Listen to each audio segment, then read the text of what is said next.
actually start the recording this time, right at the beginning of the practice session. But yes, 33% chance of rain, apparently, on the practice session, and qualifying as 7. So, don't know how that's a thing in Abu Dhabi, but apparently it is. And we are back in the F1 car, back going around the old Abu Dhabi layout. It's since changed.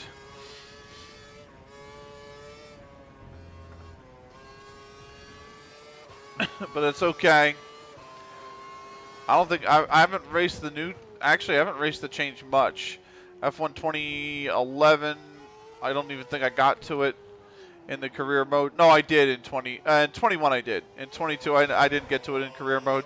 23. I didn't get to it in career mode either. Of course, those careers I've been playing offline.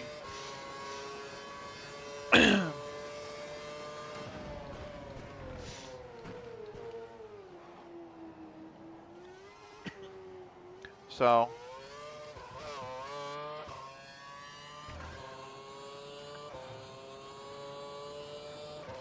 Oh, I forgot about the second straight.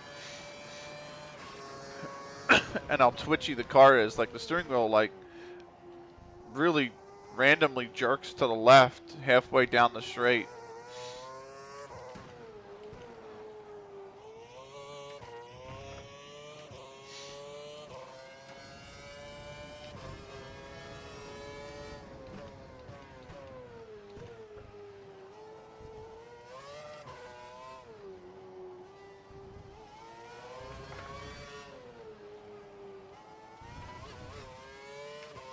Woo!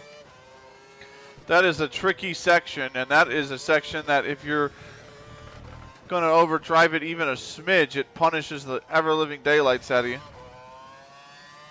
So, 152.431.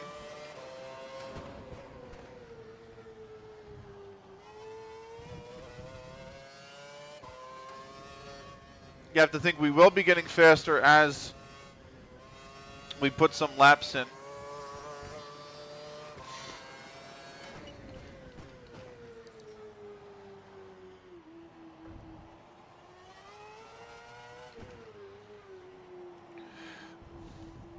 That wasn't bad. That was really tight to the hairpin. So.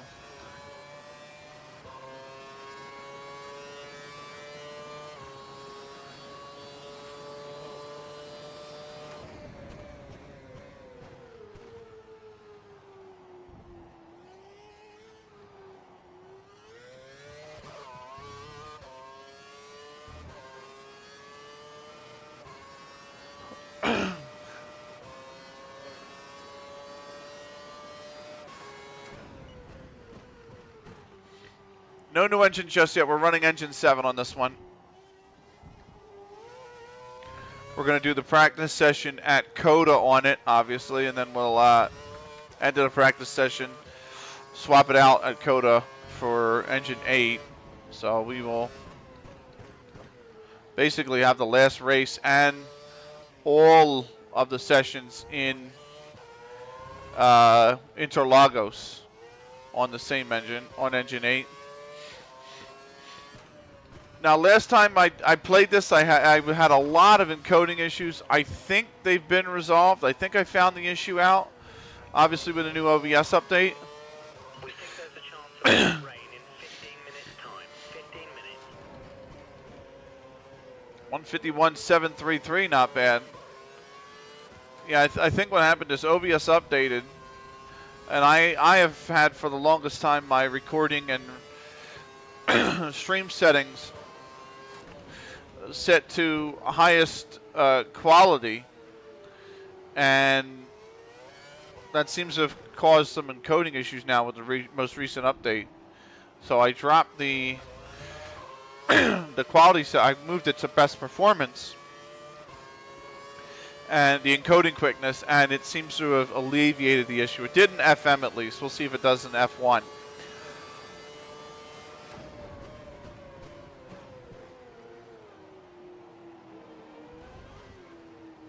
Otherwise, we might just be doomed with games that start with F. Thank you, Perez. That was dangerous. He got out of our racing line real late. But he just did anyway.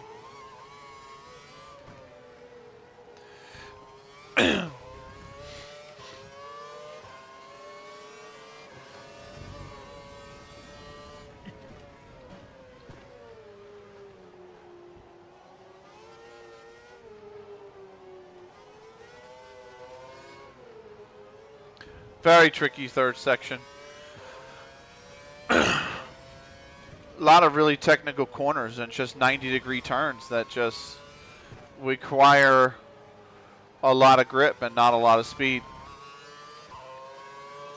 Great lap. That's the quickest of the session so far. I mean, it's not, but the previous one was. 151.733 is now what's on the board to beat.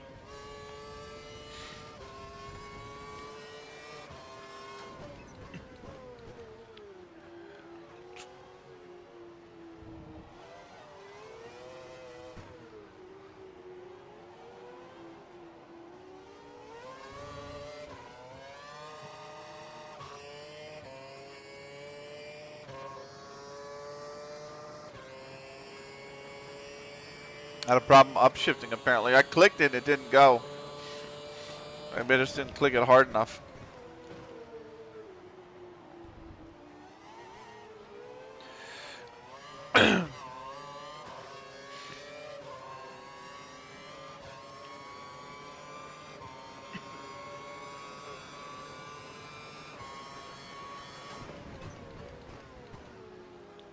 Here's Massa.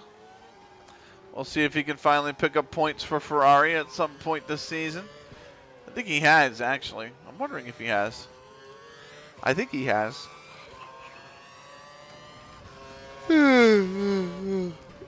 I think he picked up 2, if I remember correctly. Anyway.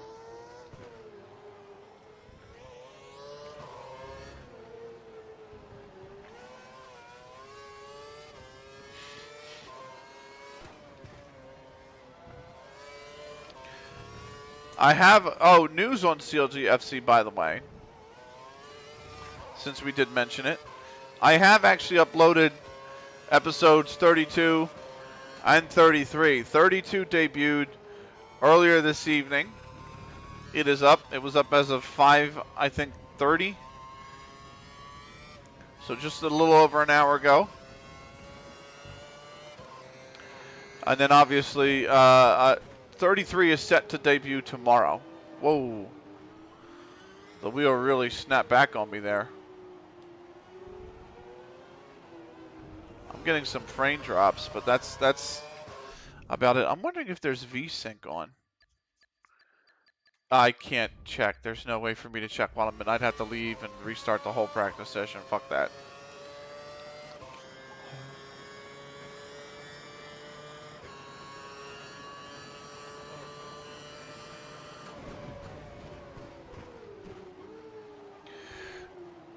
So, yeah, expect that tomorrow.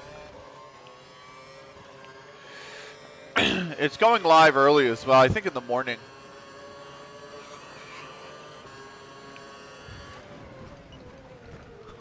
So if we record 34 tonight, which I do plan on doing during this stream,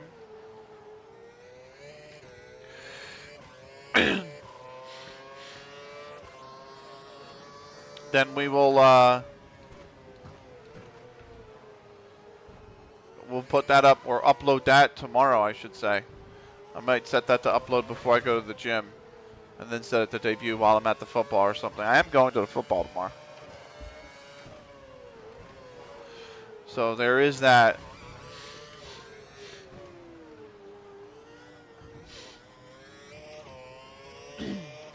That's why there's no stream tomorrow, because I'll be at the football. Sunday I'll be in an options trading class, an options academy. So there's no stream Sunday night because of the academy class. I think the academy class is like 6 or 7 p.m. So.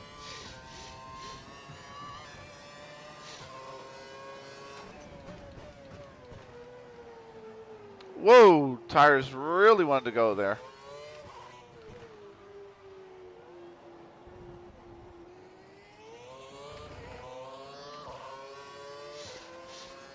Monday I'm recording the podcast with Parks.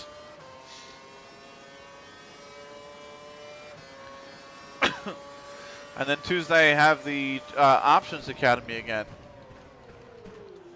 So I won't be back after tonight's stream. I will not be back until Wednesday.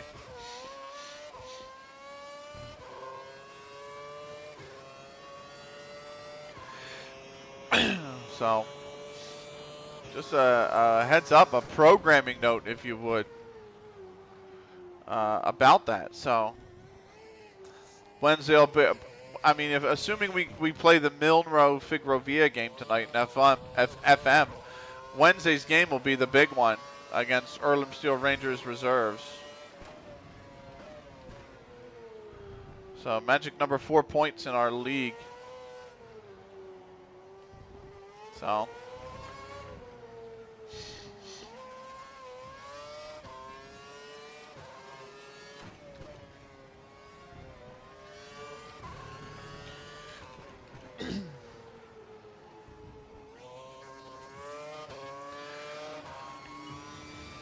Oh, there's a purple, 151.262. That lap did feel pretty nice. That third sector felt really nice, actually.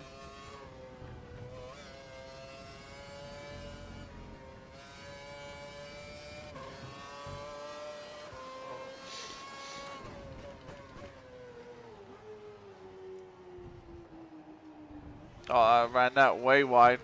Hella wide.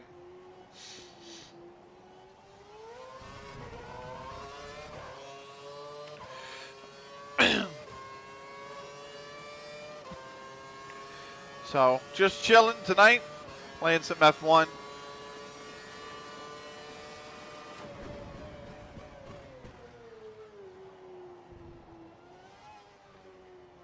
Enjoying the memories of this old game that just felt and drove amazing.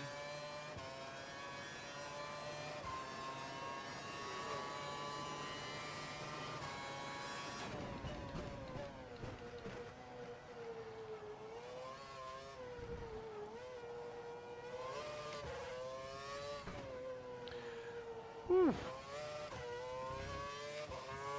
Bruno's in 10th at the moment.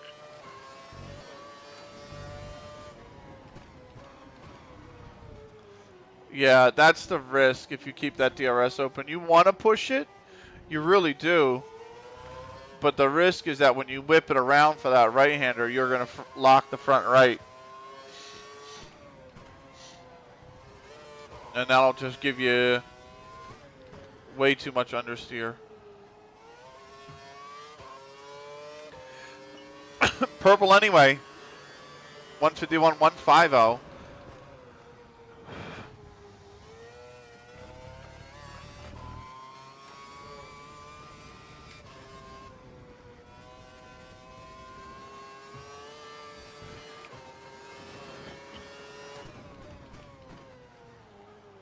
Oh, oh, frame drops. Oh.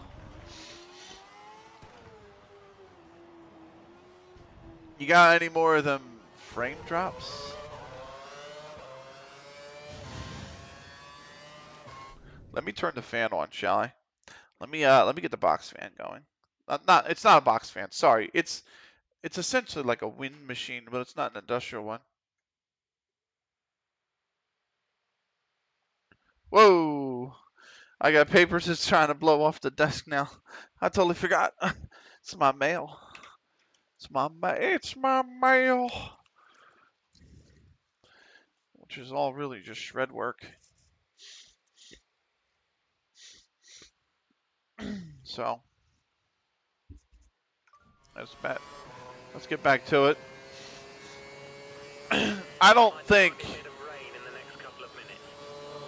my frame drops are heat throttle, but I just want. Whoa, I cooked that turn. I just want to take it out of the equation.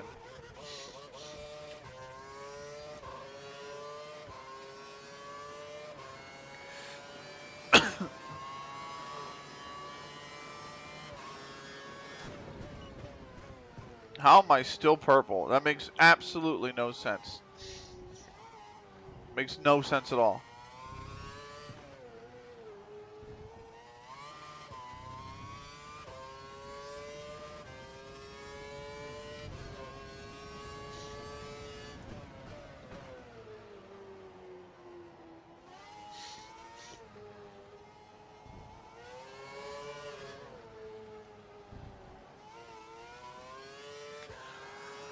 Okay.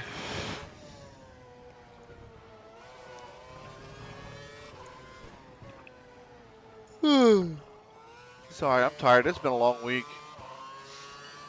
150.811.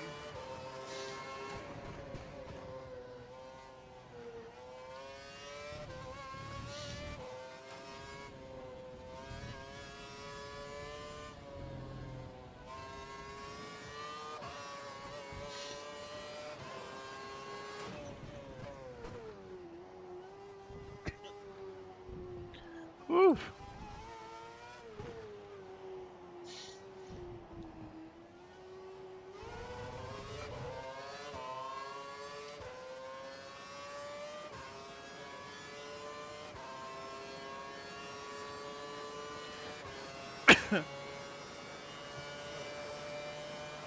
Tires are doing okay for having essentially 8.5 laps on them already.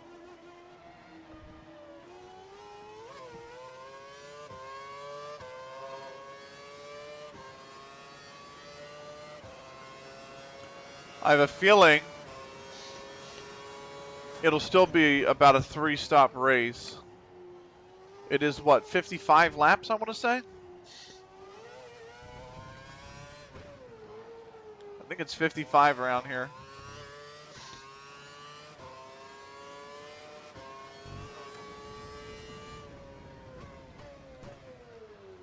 I want to say primes are going to last you about 15, maybe 17 laps. It's good for Bruno.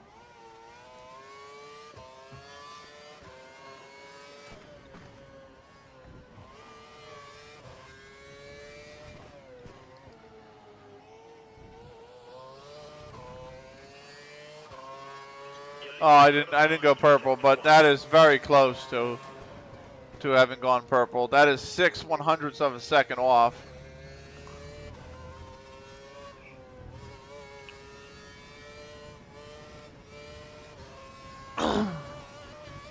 Whoa, that's a big piece of the curb there.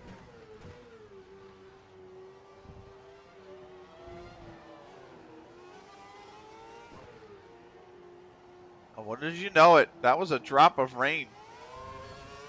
Rain in the desert of Abu Dhabi.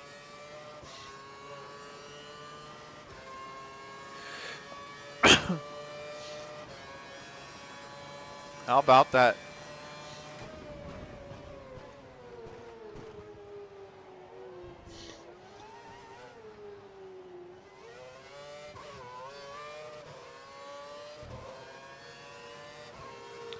Surely it doesn't stick.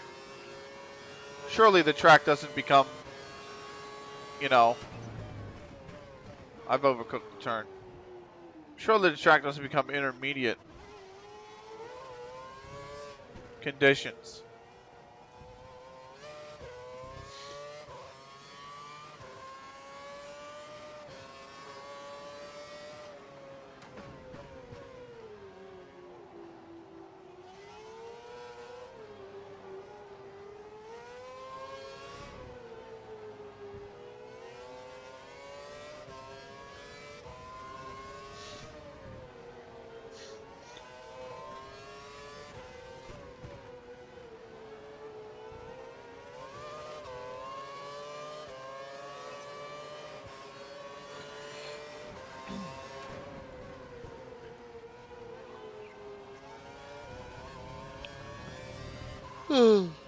Oh, shit.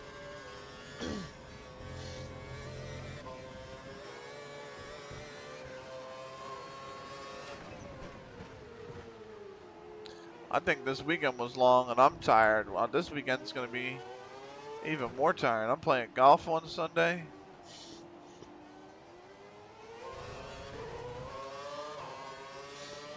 And that's after I turn around and go to the Union game, which usually wipes me out.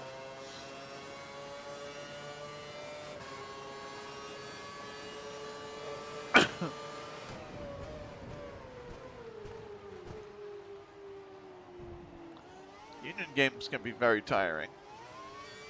All the standing and singing and clapping.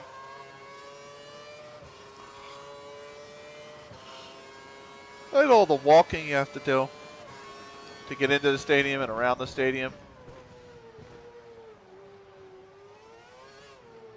So, but it's a good time. We got a game Tuesday as well. Oh, we got the makeup game. That's the 30th, I think.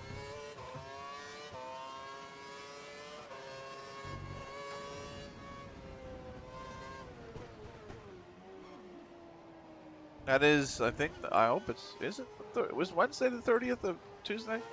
I'm sorry, I just said it's Wednesday the 30th of Tuesday. It's April the 30th of Tuesday. Yeah, it is.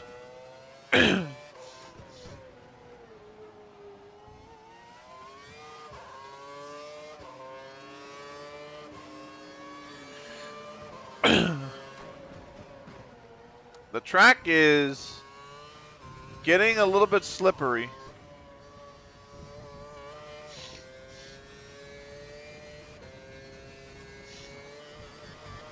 The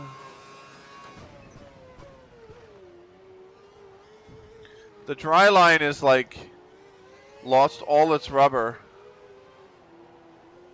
which I'm surprised at.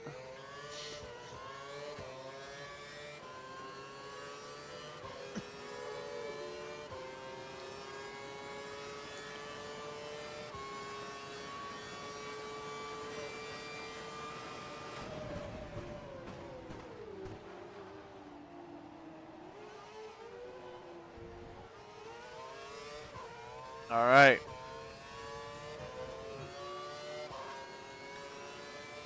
Like the marbles aren't even on the area outside of the racing line anymore. They're getting washed away.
I wonder what my race engineer is going to say about the conditions when he chimes in, if he chimes in. Right now, it's still dry tires that are the best, I think. But it is getting a little bit dicey for them out here.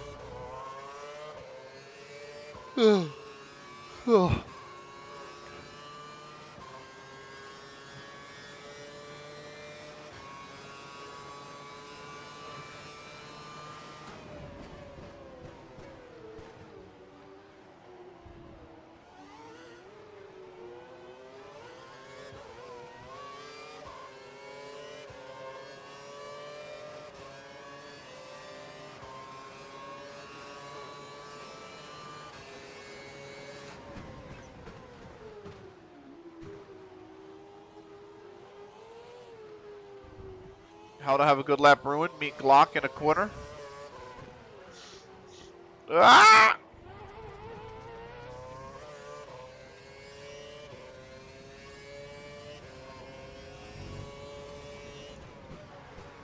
Whoa! Yeah, a little too wet, I think.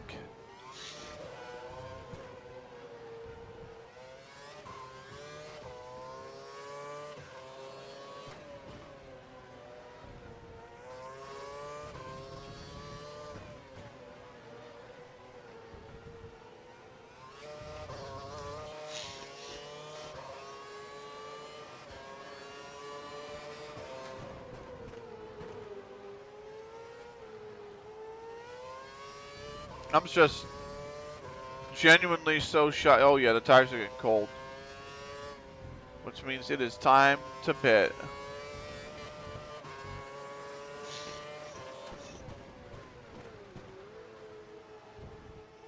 So I will be in this lap.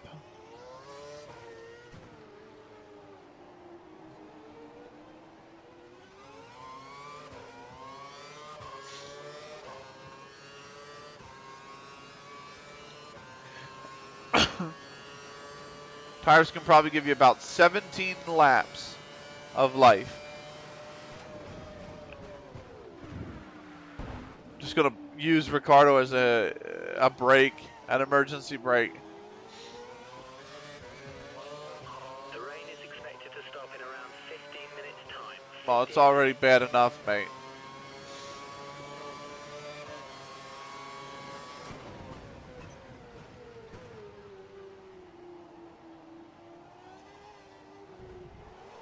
Whoa. Whoa, whoa, whoa, whoa, whoa.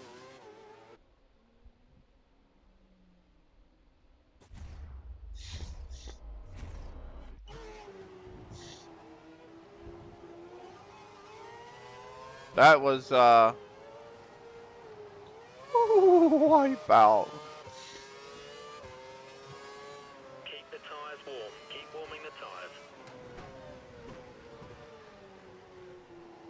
I just need to get it back past this section. I just want to see what the pit lane, obviously practicing with the pit lane, otherwise I would have returned to garage already, but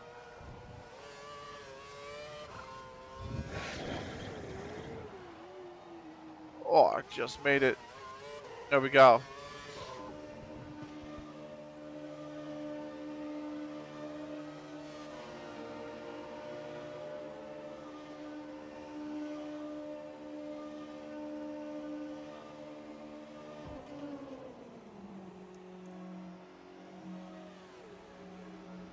Whew.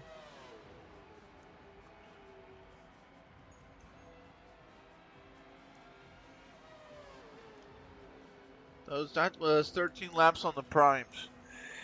What did it put us at? Intermediate tyres are your best bet in the current conditions. 69%. So yeah, not much more than those 13 laps. 15 to 17, and you're kind of at the limit. At the limit of the grip. The track is quiet right now. Let's get out The while track it's is clear. quiet because it's raining. You're losing time in sectors 1 and 3. I'm gonna let this run for a minute. I'm gonna go use the restroom. I'll be right back.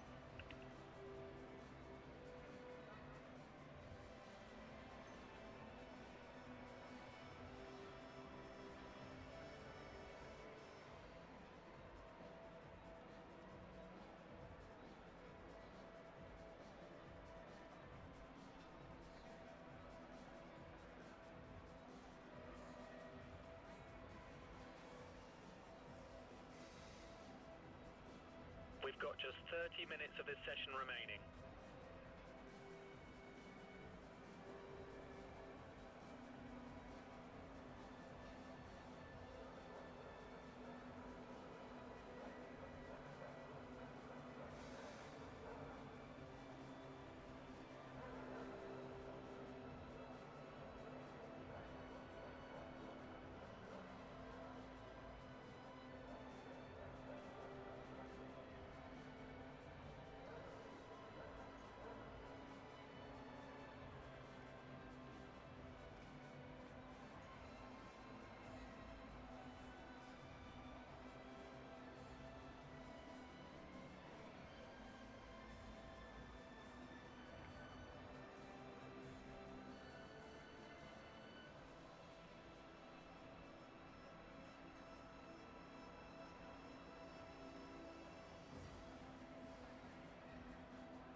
faster than Bruno for all 3 sectors.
All right, you caught me while I was using the restroom. What is that emote? What the hell? Oh my God almighty. What's wrong with you? Let's go, Kings. Get him out of here. That didn't happen. That message didn't happen.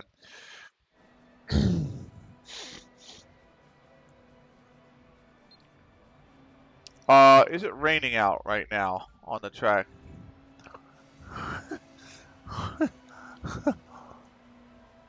It's Abu Dhabi, and randomly it was raining. I don't know why. It's been a few minutes though. We might get back out there and see what it's like.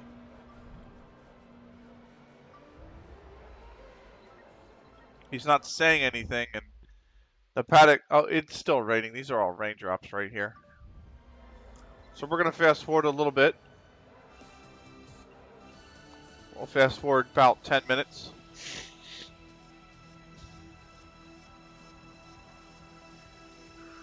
Actually, in all honesty, I'm ready to we'll probably be done with the session. So, I don't even think, are we playing tonight? Are the Oilers playing tonight? Are they playing right now? Is that why you're saying this shit? We play tonight at 10:30 p.m. So,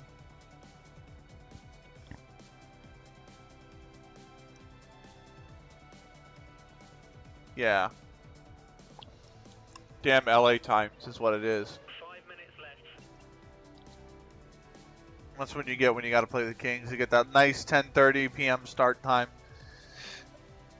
Terrible. Practice done. Bruno finishes 10th. Great job. Also, did you know you can book a complete F1 experience in North Carolina? I had to Google it. No, I didn't.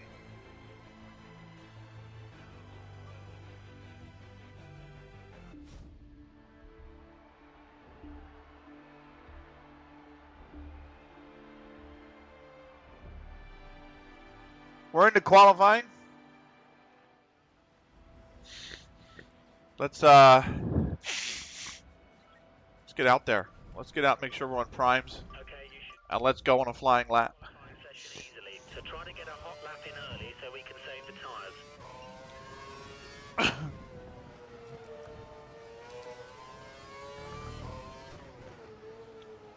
So here we go, hot lap qualifying, Q1.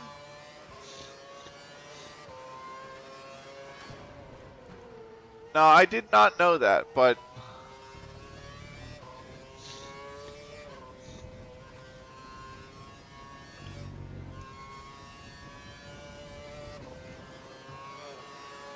I'll have to look it up to see what it's like, that's for sure.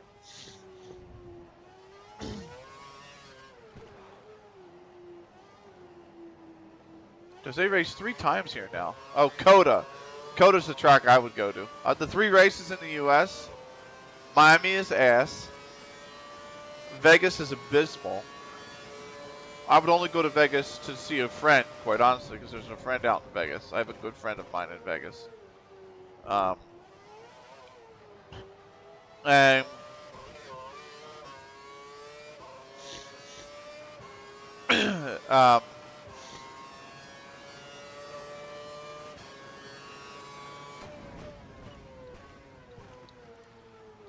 but Coda's the best track in the of the 3 that races in America.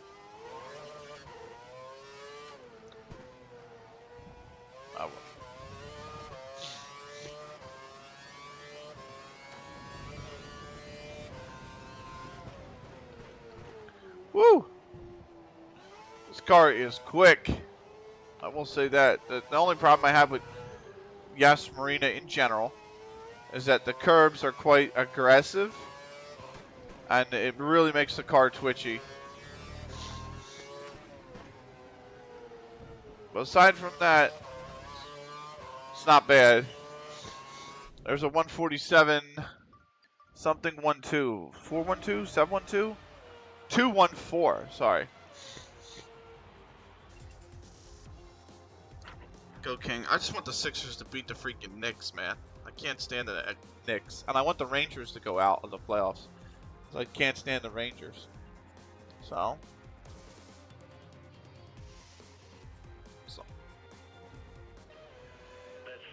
On the basketball side, as long as those 2 things happen, I'm happy. Because the Sixers ain't winning. That's for sure.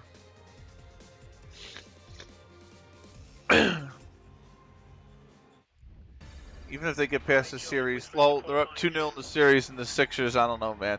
They're up 2-1. Sixers won last night. But even it's one of these things where even if the Sixers get past the Knicks, do you fancy them in the next round if they have to play the Heat or the Celtics? You don't. You don't. Oh, the Rangers are up 2-0. Oh, 2-0, yeah. Yeah, but the Rangers will probably get by this series, but as long as they go out in the next, I'd be okay with it. We lose the first of the 2 Toro Rossos, Jean-Eric Verne, then the 2 Caterhams, Petrov and Kovalainen, 23rd, 22nd. Charles Peak, the first of the 2 Maroshas, 21st. The other Toro Rosso, Daniel Ricciardo, 20th. Timo Glock, 19th in the Marussia. And then the first of the 2 HRTs, Ian Nikeen Karthikeyan, 18th. So, this is pretty much how qualifying has gone the last 5 to 6 races. Remember, we have a 39-point lead over Mercedes and the constructors. That's what we're trying to win.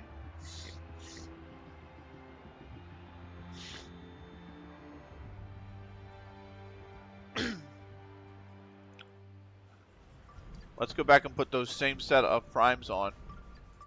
And go back and do a flying lap on them. Whoa, bud. That was a big-ass slide.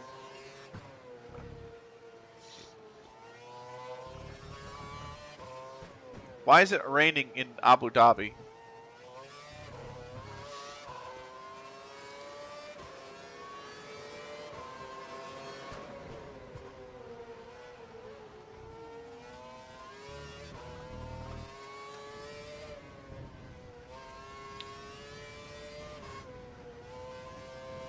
Woo!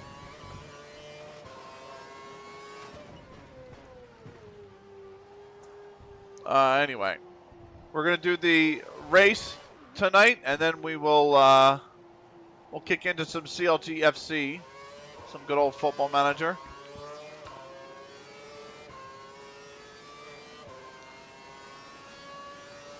And see potentially if we win versus Milnrow Figuerovia in that game, and Earlham Steel Rangers reserves do not win, we will be champions. But first, we got to get some racing through.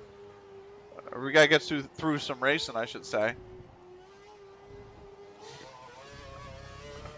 He's going to say, keep warming the tires, because the track is just a little too wet.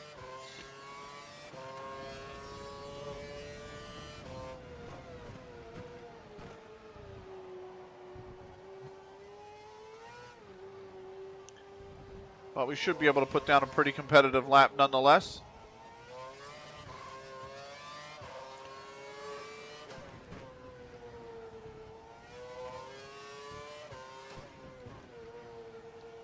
Here we come across the line. Boom, 150.008. That should be enough.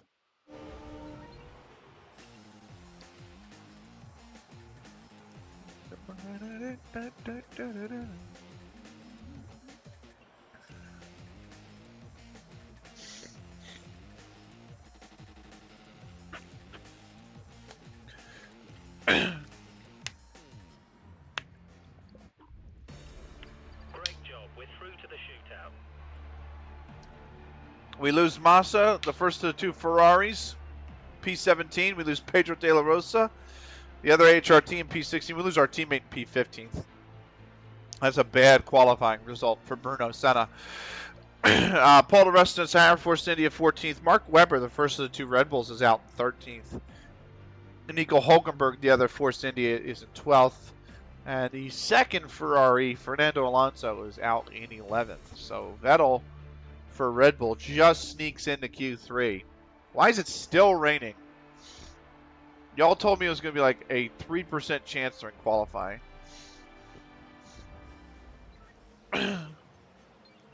0-0-0, yet it's raining. Make it make sense. I'd take a set of intermediates. You would take a set of inters. I don't think it's... Oh, God, it is inter condition. Restart the session.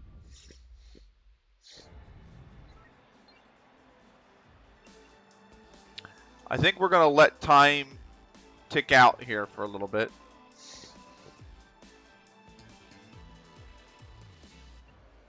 There's 5 minutes remaining in the session.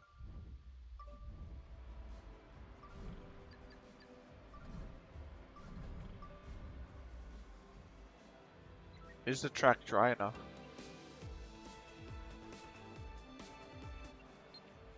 I think now we go out and see what it's like 3 minutes to go. People are starting to set some decent times on intermediate tires. Intermediate still. Okay.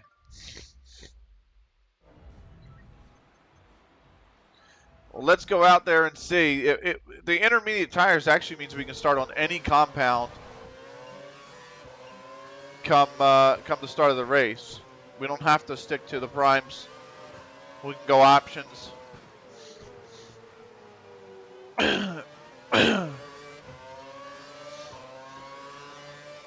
And we're getting a tow from Hamilton to start the lap. That's nice. And we're going up to the inside of Hamilton. We ruined his lap. His lap's done.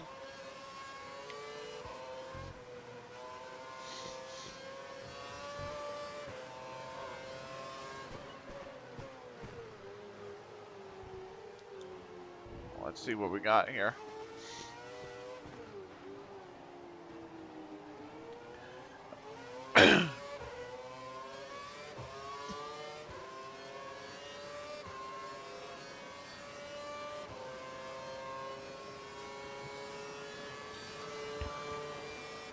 The benchmark's like a 157 here on inters. If we can get one of those laps down, I think we'll be okay.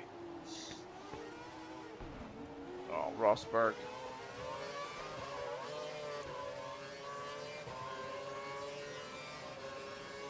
He's giving us a nice tow, though.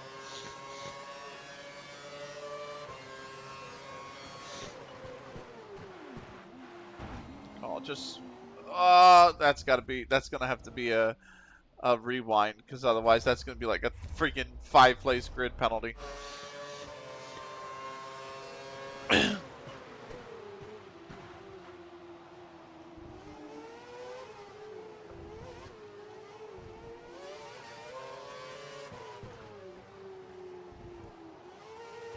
All right.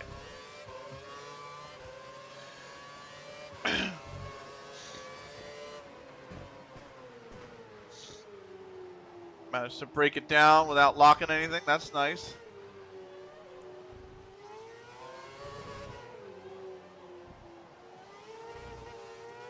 Woo!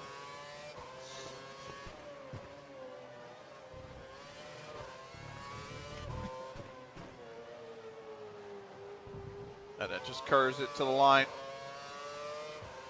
Boom, 156.020. That is gonna be okay. Oh, that is not great.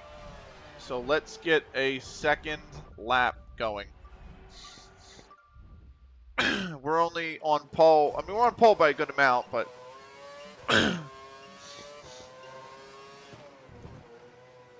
there's only 1:46 left. And the track is actually kind of drying.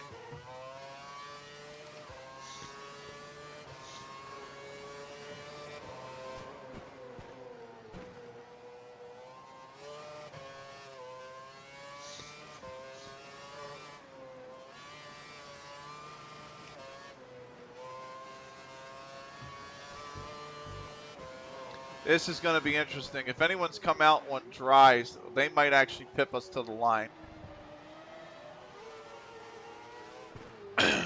I'm purple through the first sector, though. This is definitely a drier track.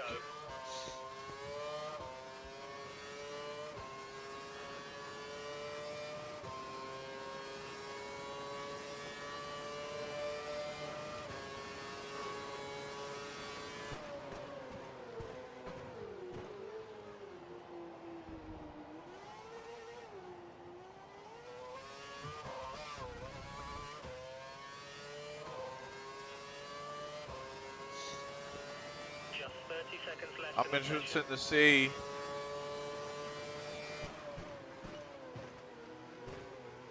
It's not a purple lap. It's too dry. It's too dry. It's too dry. Have they gone on dries, or are they on wets? Is the question.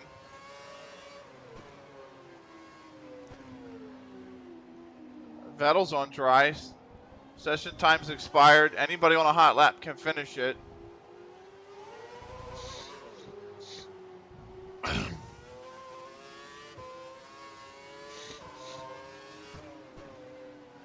Buttons on inners. Woo! Woo! Just get the line to end the session, will you?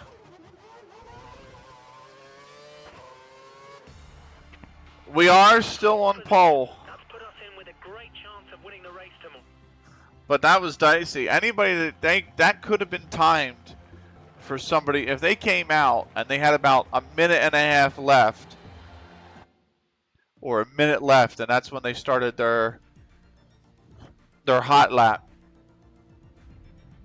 on dry tires, they would have absolutely had pole position. It's not the case. The race is expected to be dry.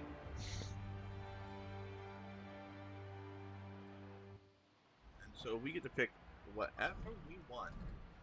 Let's do primes. Let's do the fresh set.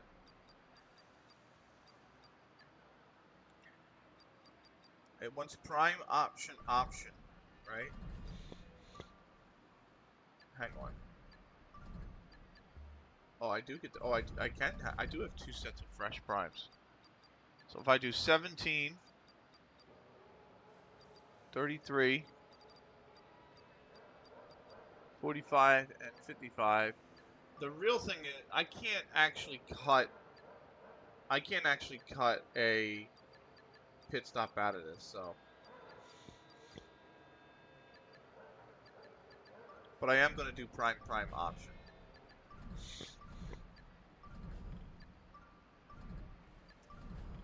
Prime option, I mean. So 17, and then we'll do 33, and then we'll do 43. No. We'll do 45, and then we'll do 55. Race fuel is cautious. So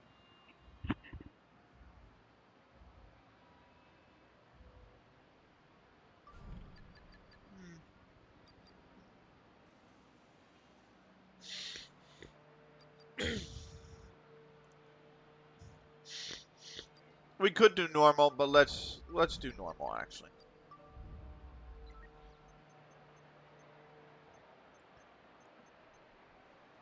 So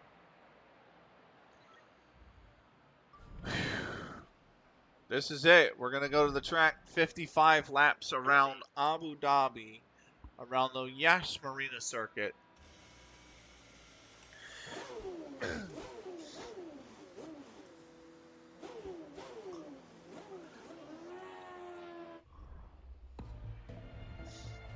I should have waited because I should have turned the light on in here, but that's fine.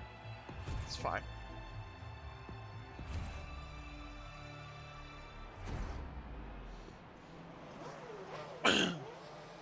Nothing from Jeff. So the lights are on. I'm going to pause just so I can turn the light on in here.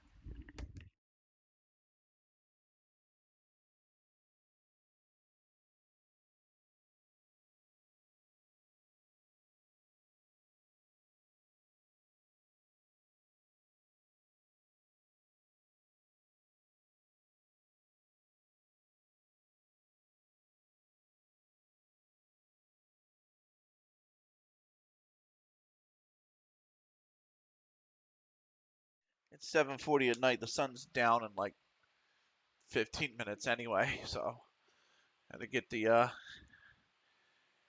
the lamp on here. So, ooh.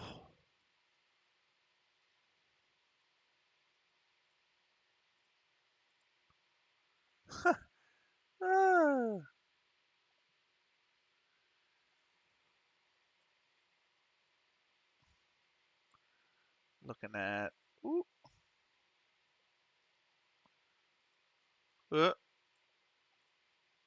just getting the stream up here.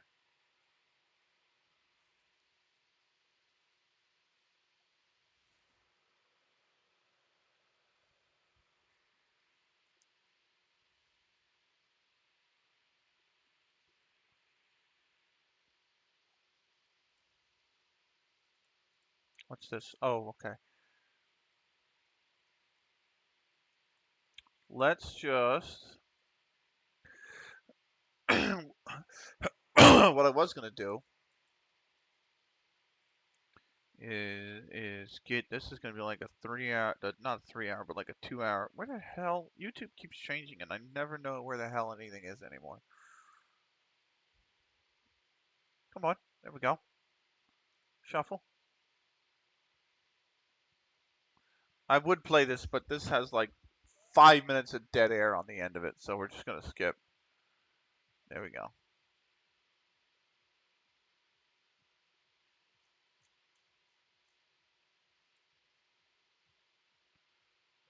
I asked it to shuffle. There we go.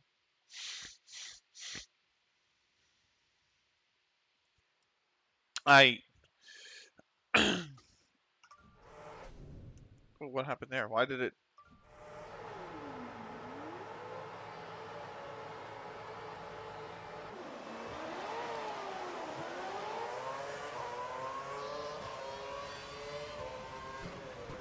Whoa! Don't go that deep up the inside.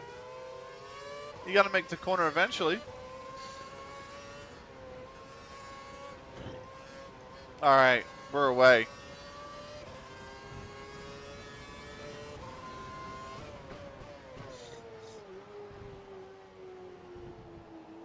Oh, you guys, that's probably blasting in your guys' ears. Let's lower that, shall we?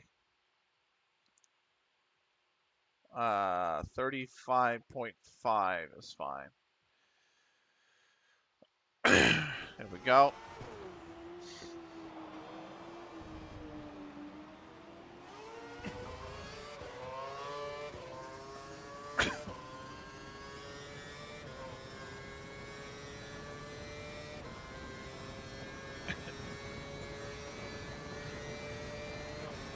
I'm getting a little nervous for next season because next season we take traction control off completely. So driving in the wet's probably going to be a mess. Driving in general is probably going to be a mess. I'm going to try it without traction control.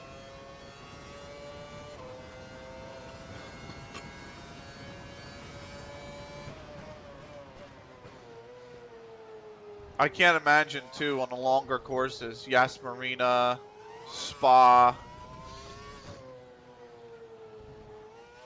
If you're on the wrong tire and you got to nurse to the lap to get back in the pits, or it starts say raining really heavily and you're on slick, just what that is going to be like. That experience is going to be absolutely miserable. So.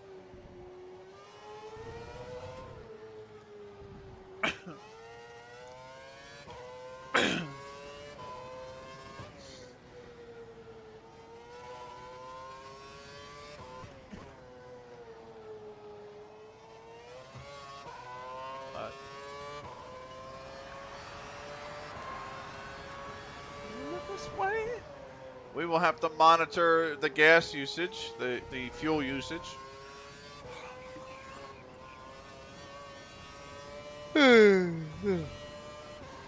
Make sure there's enough on board.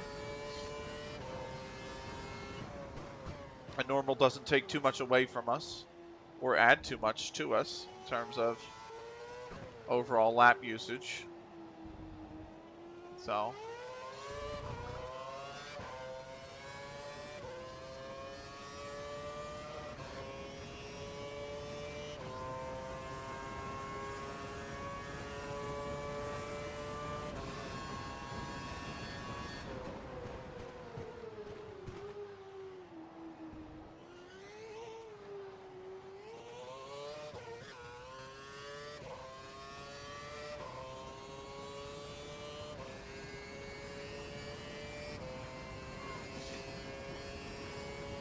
I think the transition into 23, by the way, speaking of training on racing and sim racing and having control of the car and everything else, I think moving into, not 23, I beg your pardon, moving into F113, obviously this first season we did all assists, then we did manual gearbox, then we did anti-lock brakes, then we did half of traction control, then we'll do all of traction control. The racing line will still be there. But I think that's what we do moving into F113. I think it's going to be, maybe we start, definitely manual gearbox, like 100%. That I've gotten down pretty solid, even though I still need the suggestion for this moment in time. But I think what it will be is manual gearbox for season 1 with suggestion. No anti-lock brake for season 1 as well. And maybe we go back to traction control or medium traction control. And then season 2 we go. Or it might be season 1 traction control, season 2 medium traction control, season 3 no traction control. Season 4, the racing line is not always on. Maybe it's just suggested, meaning when you have to brake.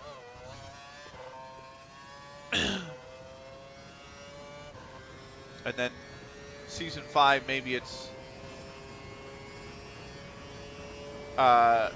take the just full manual, take the actual suggestion off the gearbox.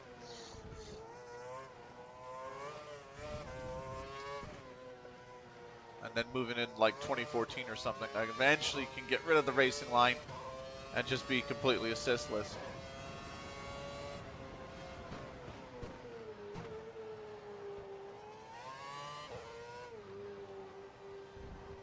But that's what it's all about, is practicing speed, practicing adapting to no assists, practicing to adapt, practicing to the feel of the car, and then eventually being completely assistless and finding good speed.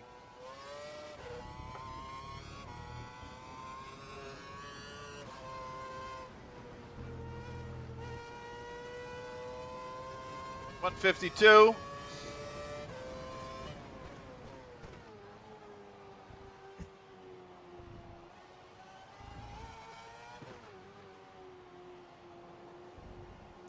That looked really good there.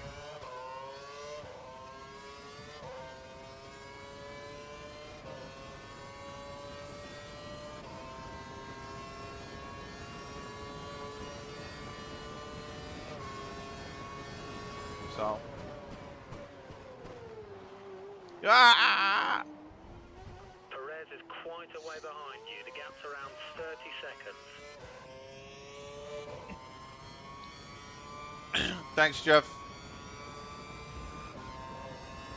Cheers, Jeff.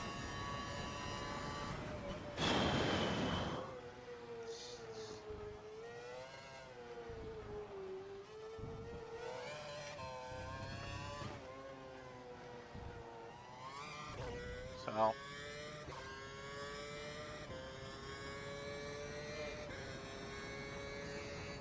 It's pretty overcast. Whoa, that front right. Ah!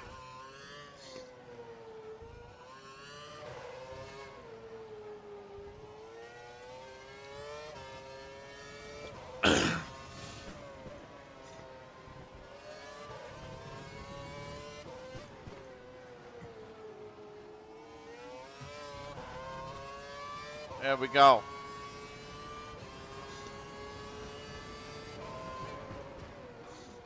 Oh, I locked it. I ran wide as I locked it. We box in 13 laps.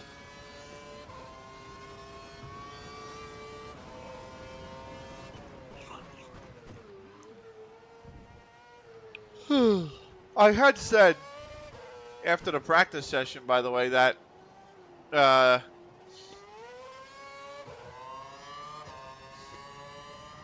that the tires will probably last around 17 laps for the primes.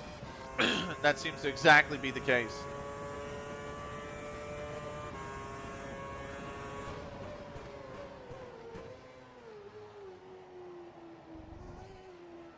Took my foot off the brake a little too early there.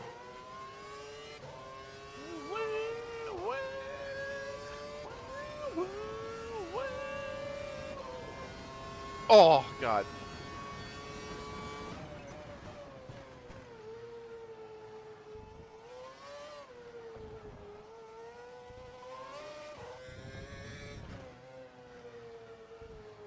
Oh.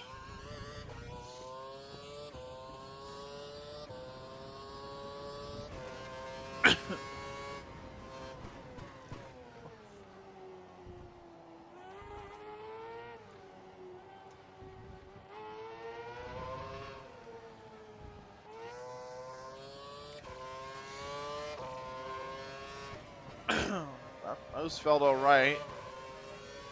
Maybe too much curve on some of them, but it still felt okay.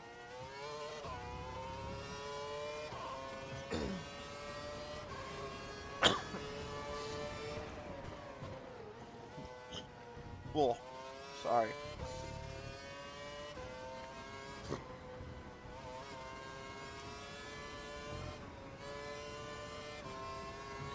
If you are hanging around tomorrow morning,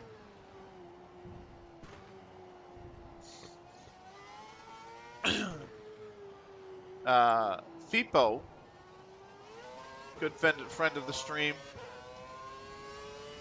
he pops in here from time to time. Long time subscriber, long time mod.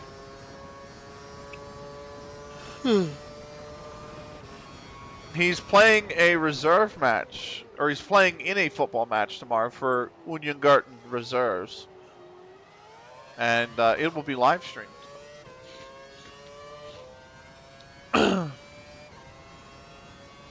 I'll be at the gym, but I might set something up in Discord, something like that. I don't know.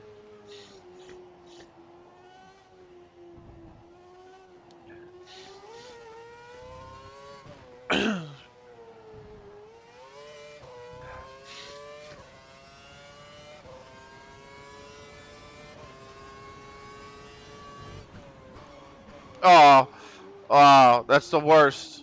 When you lock that tire right there in that turn, that is the absolute worst.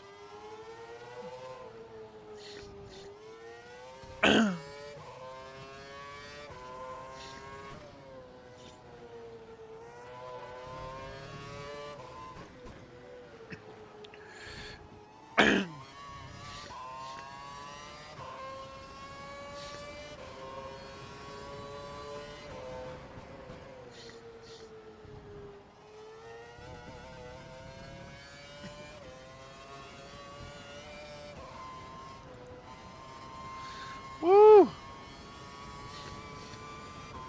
The new layout is quite nice, I will say. Removes this nonsense in here, I'm pretty sure. Just comes right down here.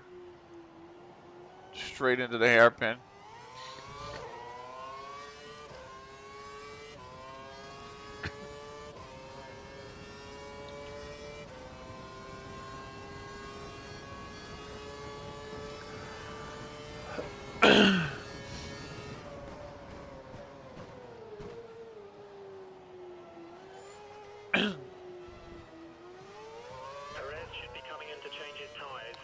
He's started on options then. There's no question about it. Probably stopping on 11.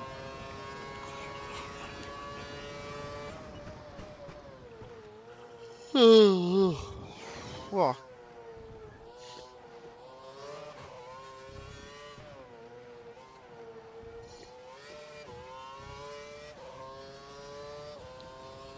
But yeah, I'm going to get up tomorrow probably around 7.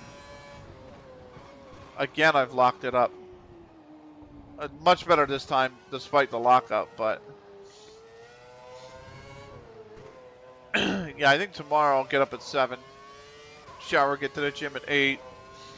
FIPO's match is at 8:15, so by the gym opens at 8, so by the time I'm set up and everything, it'll be 8:15. Watch the match on the bike.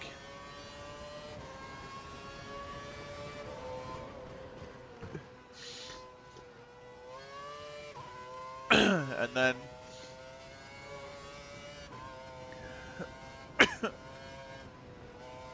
you're well ahead of the next car. Around 1 minute separates you.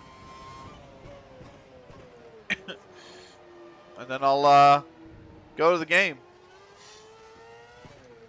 Come home, get home around midnight. Go right to bed.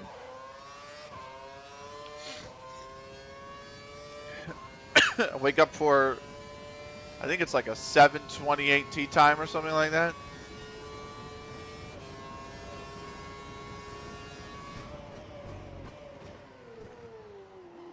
Oh, I turned in too early, but still managed to make the corner.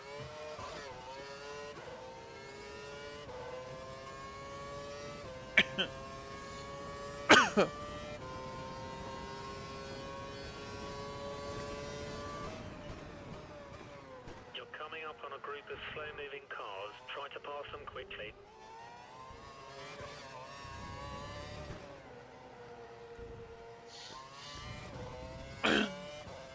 All right. The first few back markers are here. Let's see what we can do. Let's see where everybody's running at, mainly.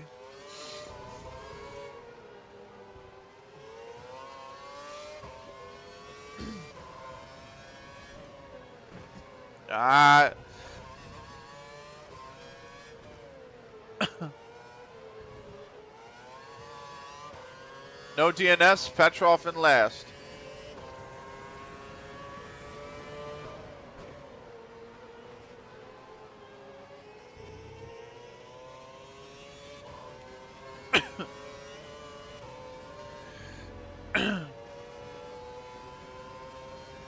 I know one thing. Next weekend,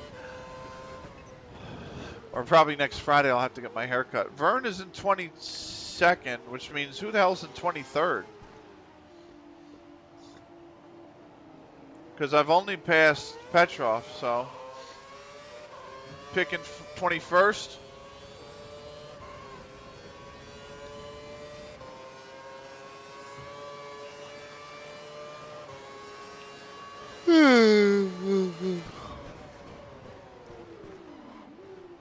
Okay.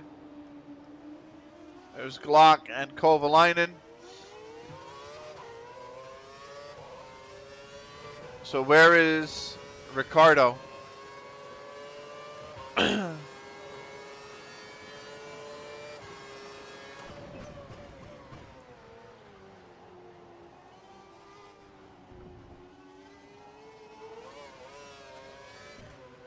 estimate that Schumacher should be pitting in the next 4 laps.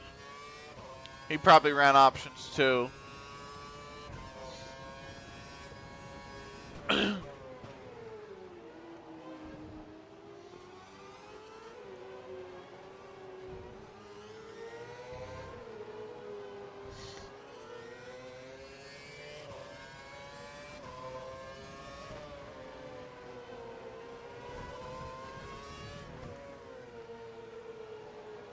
Massa running 19th or 18th. That might be a DNF then from Ricardo. Carthagene's running 17th. Unless this is Ricardo here, but this might be one of the Ferraris. Oh no, the pit stops have started, so it very much could be Ricardo if the others have pitted behind him. It is Ricardo. So who's in 23rd? We must have passed somebody in the pits without knowing.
Oh, I thought I muted that. I unmuted for that. Whoops. My bad, YouTube. Oh, we're running +4 now. Wow. Let's go to Rich.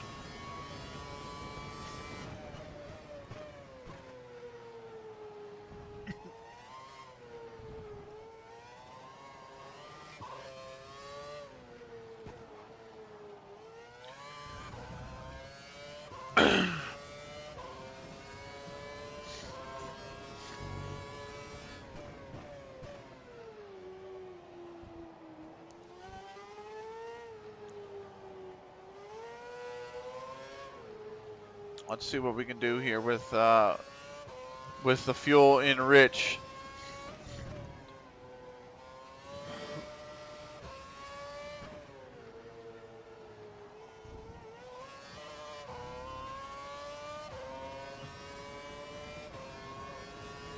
All right. Traffic ahead, stay alert.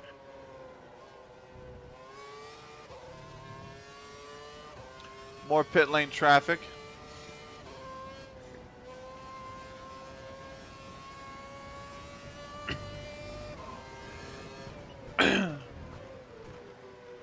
We are purple through one. It's De La Rosa in front of us.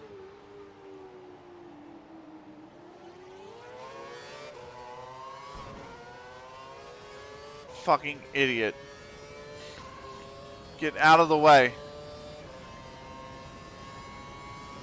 You don't brake on a straight in the racing line. Come on, man.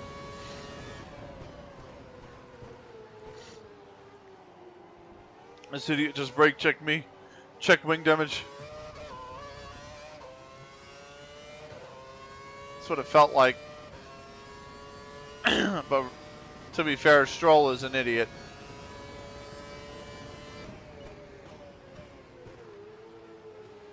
It's very easy to see why he is not liked on the grid. If, assuming he isn't, of course. Allegedly he isn't. Allegedly. But he is a moron.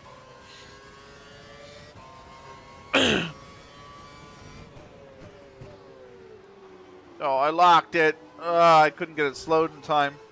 I was afraid to hit it harder because I was still whipping around the corner. I would have definitely locked it. But I didn't hit it hard enough once I got it straightened.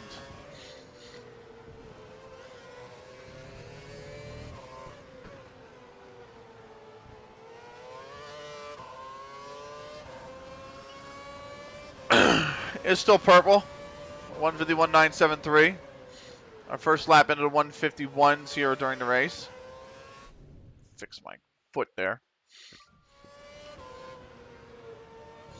And that's 20% through. That's a fifth of the way through the race.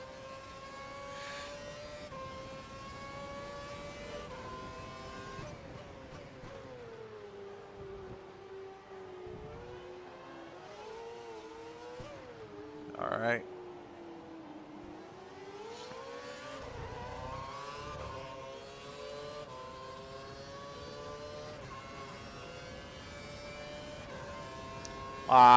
I thought I had DRS on him. DRS is offline. We're currently looking into the problem. Well, not anymore.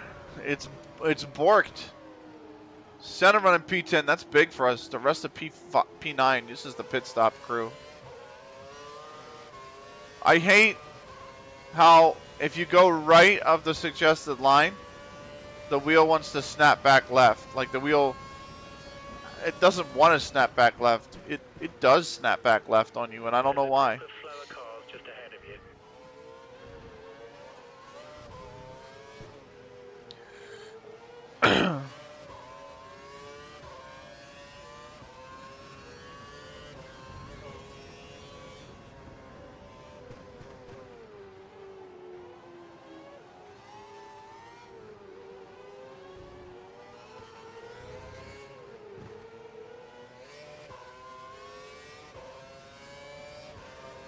There's Rosberg. What are you doing, mate? What the fuck are you doing? It's the same damn thing. What in the world? Same.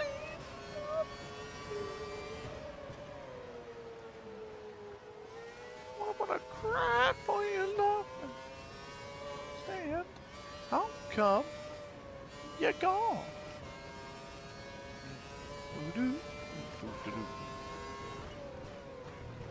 What's that?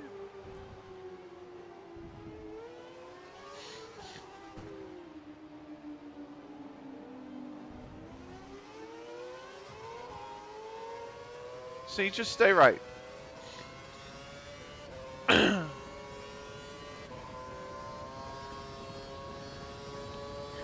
Ah.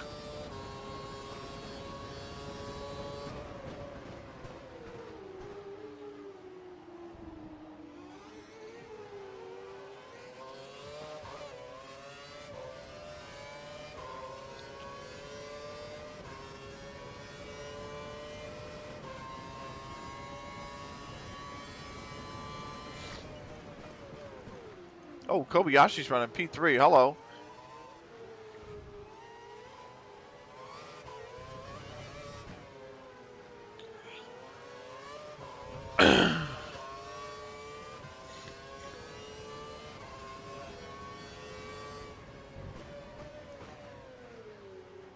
Yeah.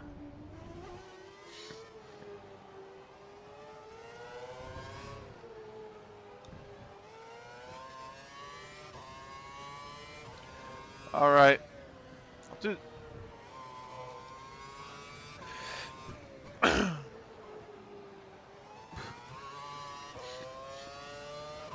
We box in what, 4 laps now? Tires are starting to show a little worn. I mean, they're all yellow. Nothing red yet, thankfully. Schumacher has just turned into the pit lane. Schumacher pitting.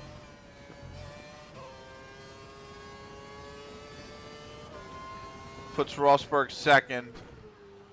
Wonder where Kobayashi pitted with him. Wonder where that's going to put Schumacher and Rosberg collectively.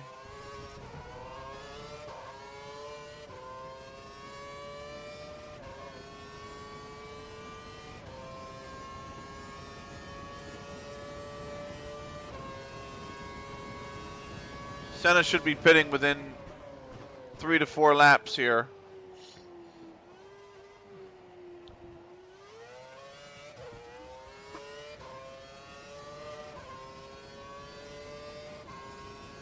So I think he'll do.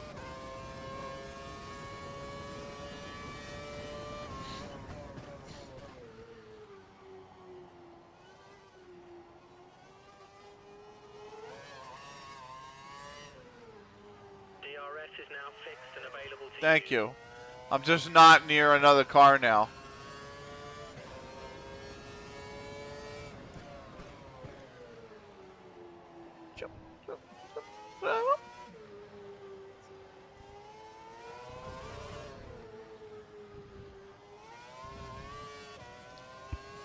All right.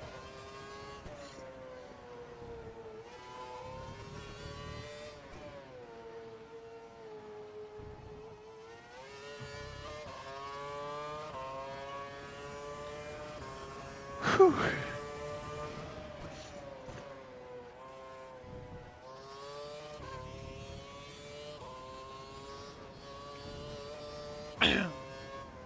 Yeah, trying to get around the lap cars again because I want to see where is Schumacher now.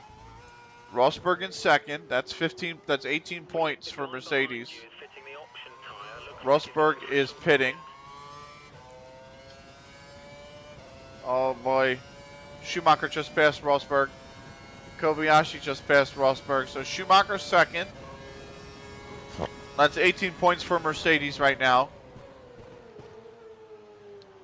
Versus R25. I don't know if Senna held on to P10.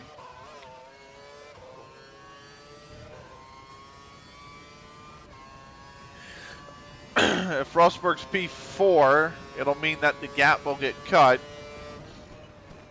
by 5 points unless Senna picks up something.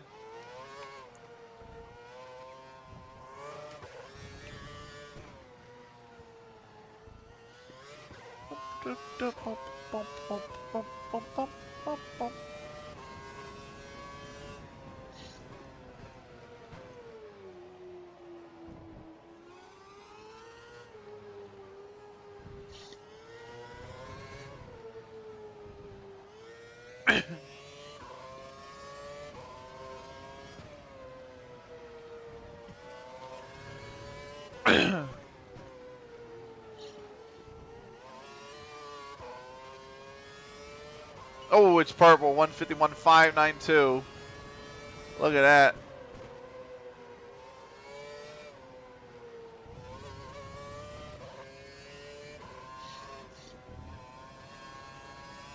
We are doing prime option, so.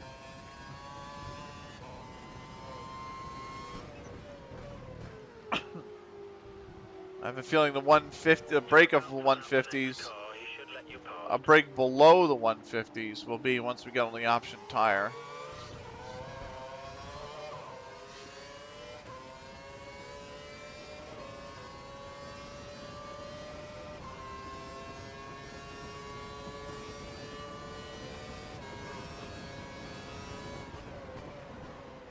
group of slower cars ahead of you. It might be worth pitting sooner than planned in order to avoid them.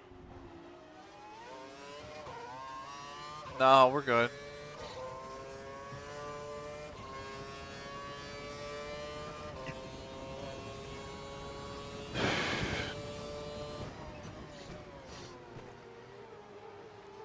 See what we got here.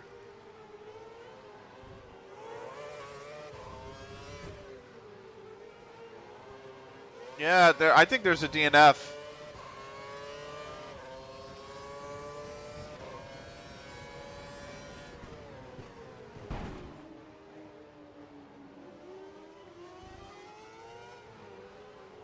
Just use Glock as a brake.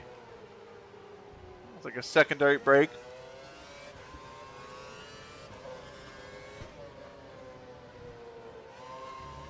All right. Fort Vern.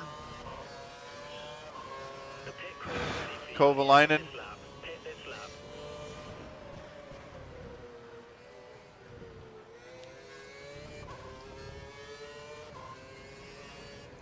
We are boxing this lap.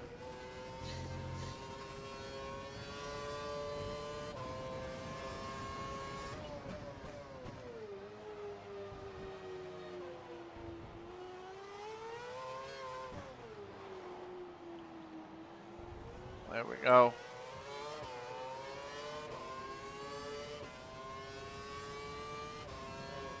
We So, have a little bit to spare fuel. We should keep an eye on it over the next few laps.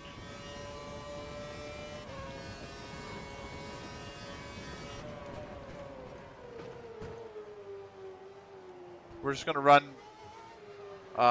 faster all the way into the pit box.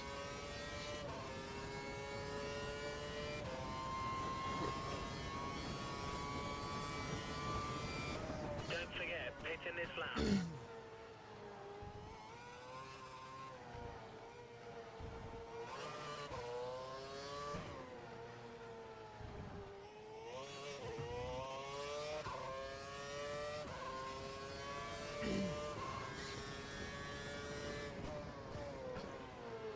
That is such a tough braking zone.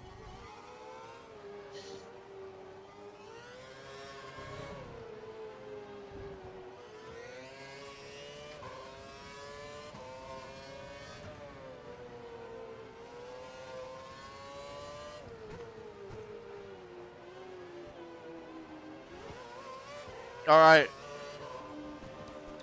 Let's go back to standard. We are in for our first pit stop.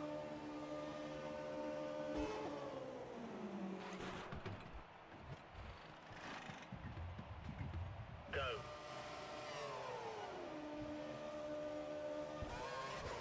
There's some traffic at the pit exit. Watch out as you return.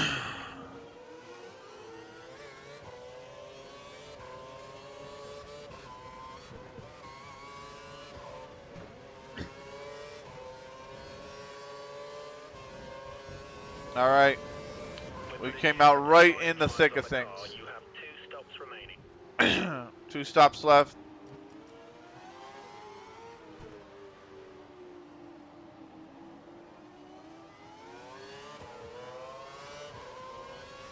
Here we go.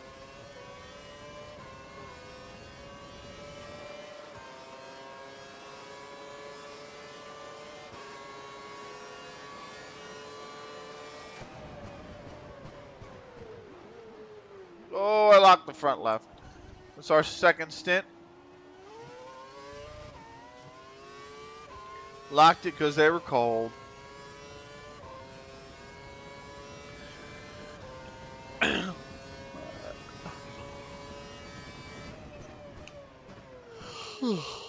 Shit.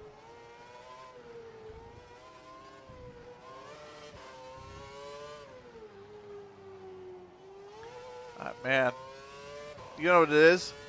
I've been doing good for myself for the most part recently. But today, I've eaten like shit. And I feel like shit as a result. Wow. Only gets worse when you get older.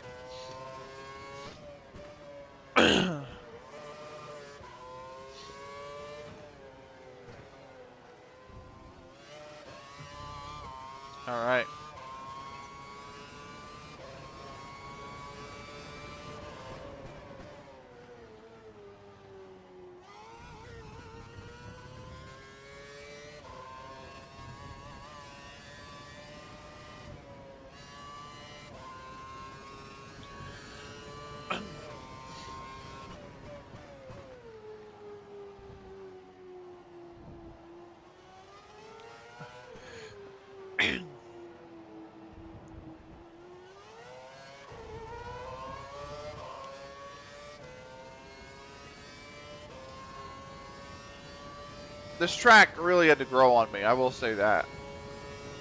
I was never a fan of it for a while. But it really has grown on me.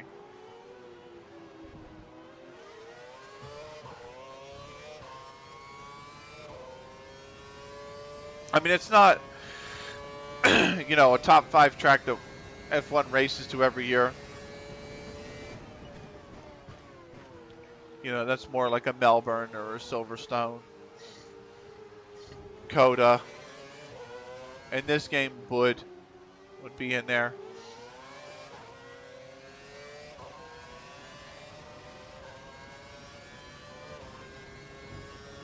But it's still a decent track.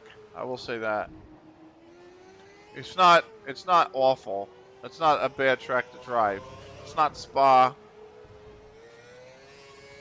I think Spa's very overrated.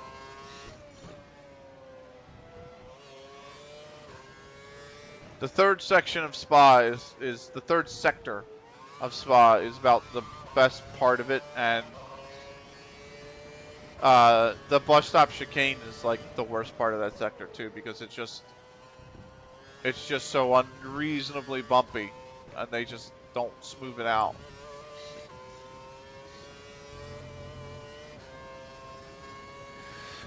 And it just remains a grip nightmare in that chicane. So Spa, very overrated. Weather's usually trash as well.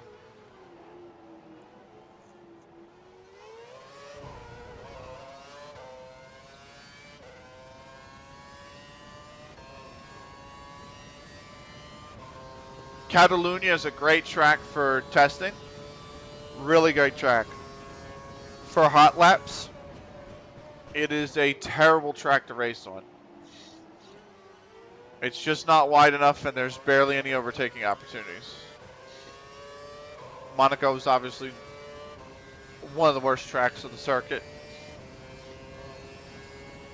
It should never be replaced. It should never be removed because of the heritage and the history. But it's just an awful racetrack. Jeddah's pretty bad. A lot of people like it. It's new. It's, you know, the whole back side of the track is very fast, sweeping corners. That's great. Can't overtake on that track. It's just not wide enough.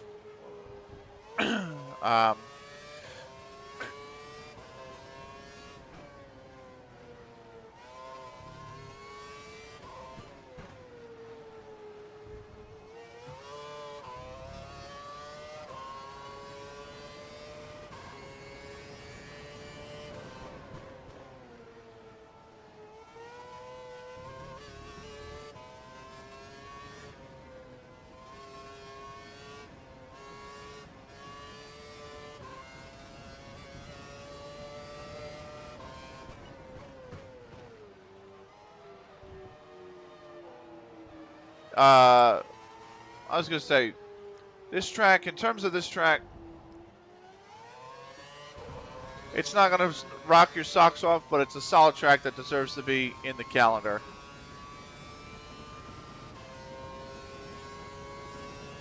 You know, like like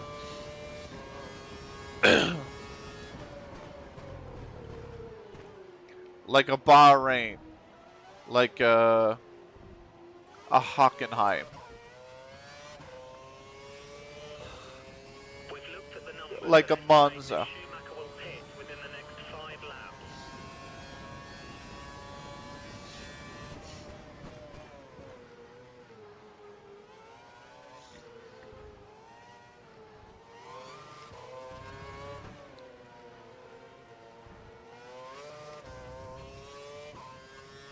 I'll take top 5 racetracks for the 2020 calendar, or 2012 calendar, sorry, this calendar is probably the best is Albert Park, and the second best is probably Bud. Coda's probably 3rd, Silverstone's probably 4, and then Valencia's probably 5, in all honesty. Valencia is a great track.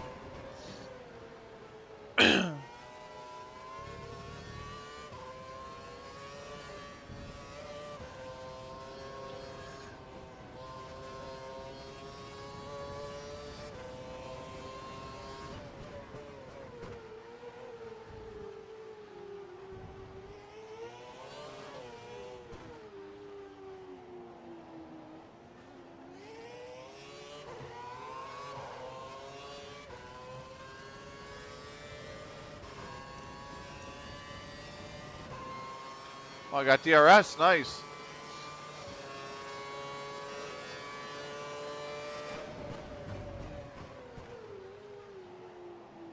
All right. Managed to make the turn, too. I didn't overcook it.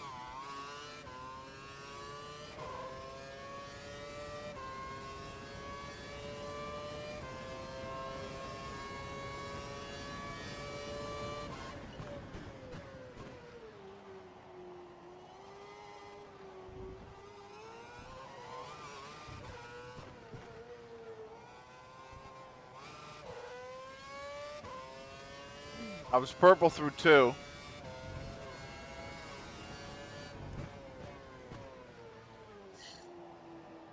Missed the apex, but still made the turn.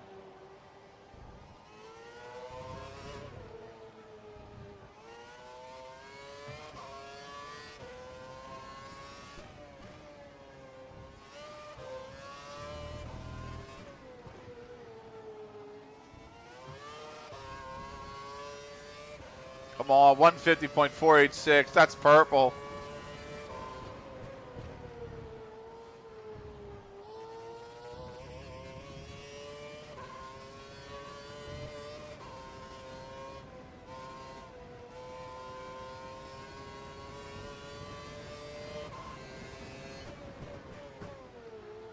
And that's the end of lap 22. So we are 40% of the way there. 2/5 done. Hulkenberg running P14.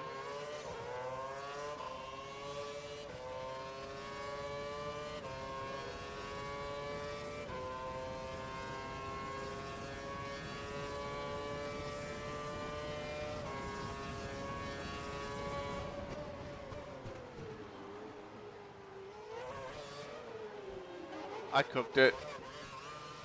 A penalty? No, no, no, no, no. I cooked the turn. That's not a pen.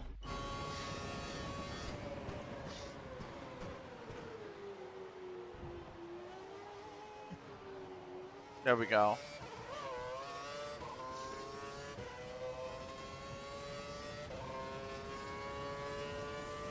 That's the first flashback used.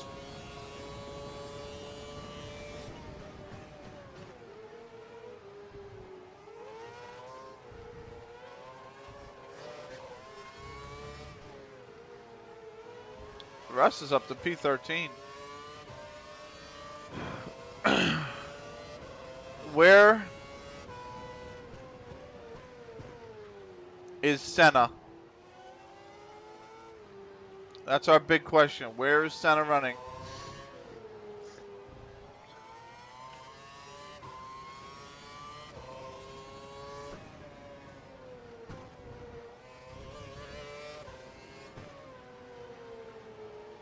I see him still running. I saw the dot on the track briefly when I was starting sector 3.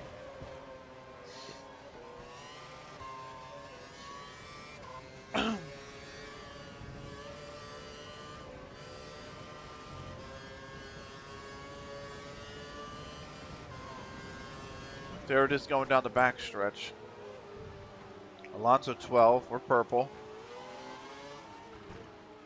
We're gonna have DRS.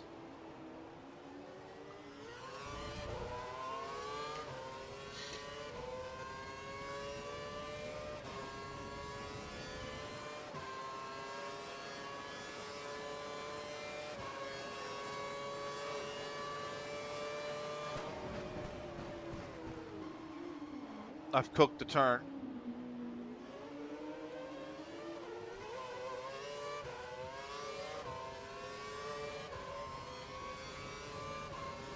This time, no penalty.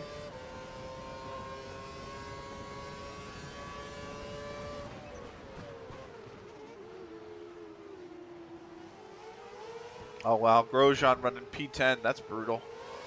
Lotus have really fallen off right now. But what does that mean for Senna?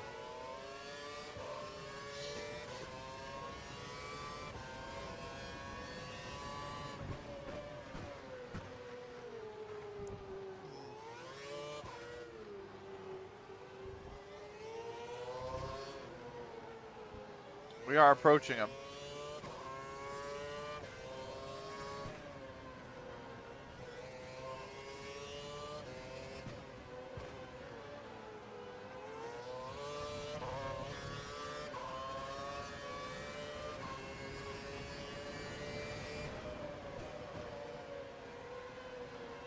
All right.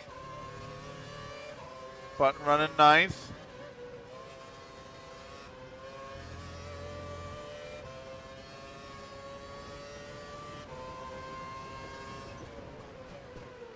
Hamilton running eighth. Rosberg is seventh. That means he is gaining 6. Schumacher's gaining 18. That means we would gain a point right now. Rosberg just took 6, so now we'd be losing a point.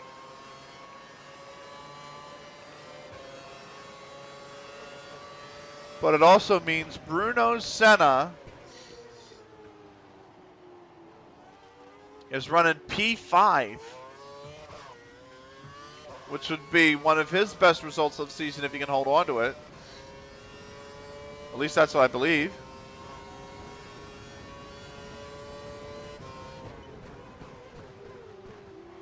He is, and he's trying to bully Raikkonen here. I might be able to give him the spot. Oh, I can't.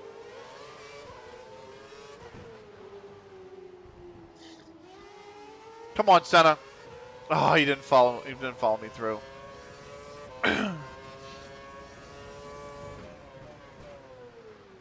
But it does mean that Senna is going to get 10 points. That would give us 35. Mercedes are on 26 right now. That would push the gap to 48, which would be huge. By our calculations, Kobayashi should be pitting in the next 4 laps. If we could be 48 points clear.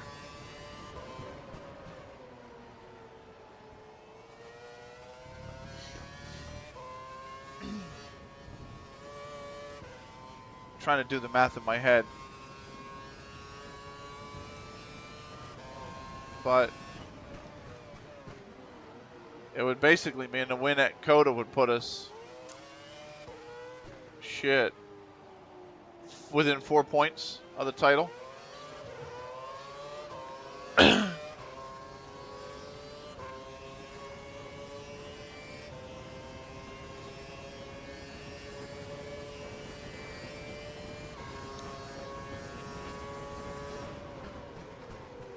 Just use Kobayashi as a break.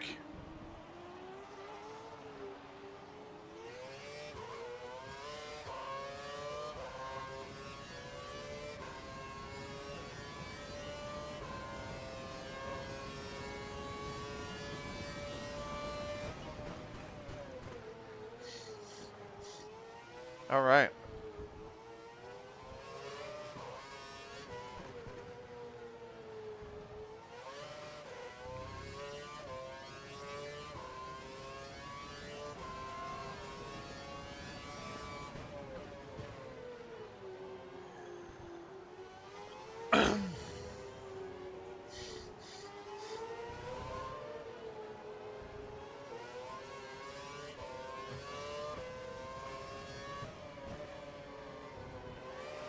Whoa, almost lost it there.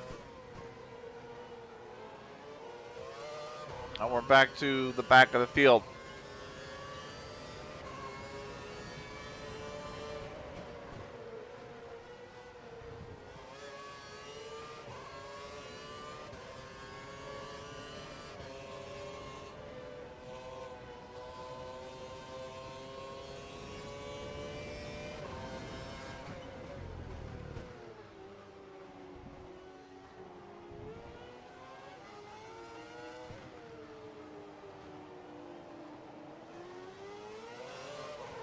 Sean Eric Vern. Thank you, Vern.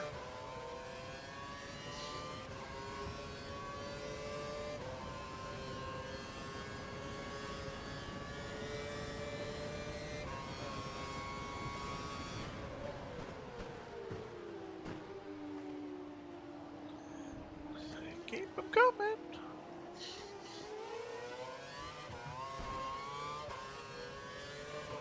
Oh, man. Oh, we got DRS at least.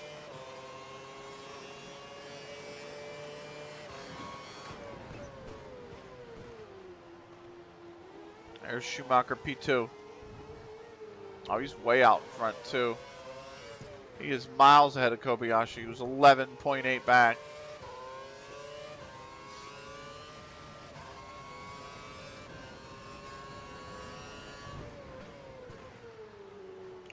Bum, bum, bum, bum, bum, bum, bum.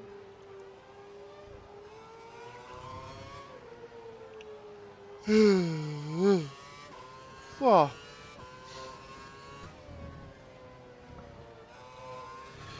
Man, if I'm tired now, this weekend's gonna kick the shit out of me, that's for sure. Hopefully it's a good one, though. Put me down.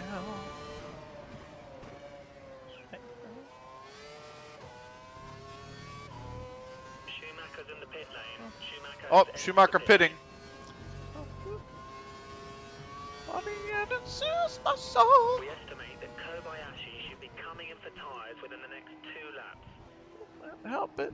I just can't help it.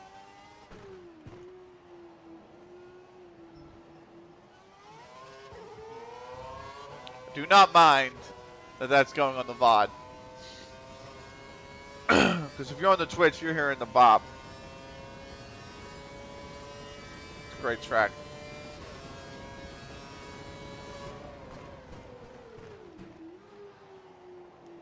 So.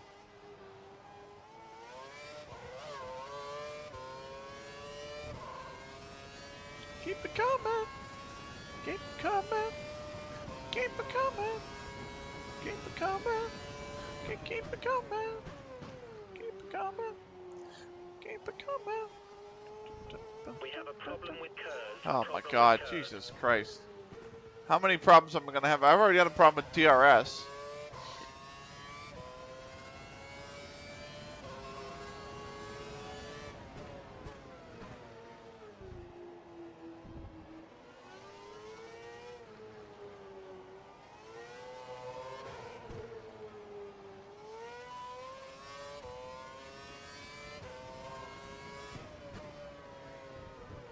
Hers is gone.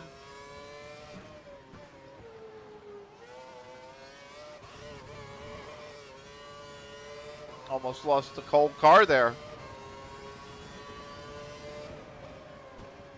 So jaded. Some people try to bring you down.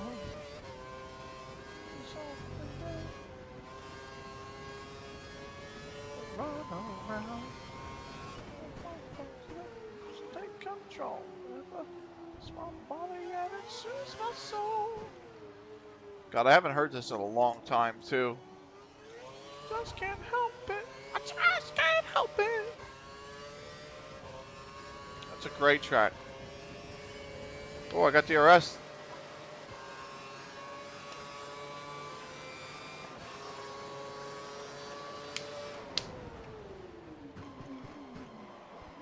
I tried taking a big old swig of my water bottle on that straight, and it's come back to bite me in the butt. Whoa. It blew over because of the fan. Oh my goodness me. Bum, bum, ba, bum, bum, bum, bum, bum.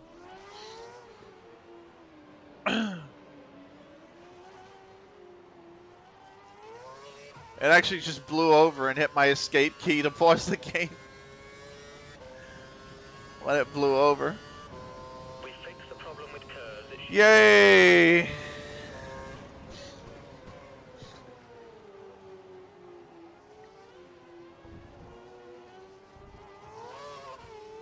Oh, that was maybe not the right area to use curves in.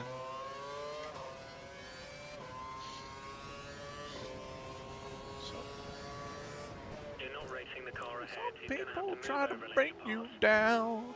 Why's it gotta be so crazy? Always trying to give you the runaround, but take my music, just take control, 'cause it rocks my body and it soothes my soul. To the beat, I just can't help it. I just can't help it. Bum bum bum bum bum bum bum bum bum bum bum bum bum bum. This is a great track.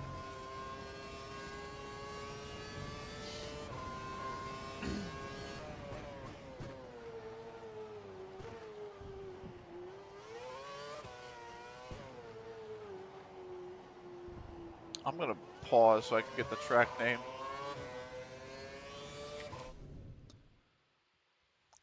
This is what? Smoking Beats. Keep it coming. I forgot about this. Of course it's Smoking Beats.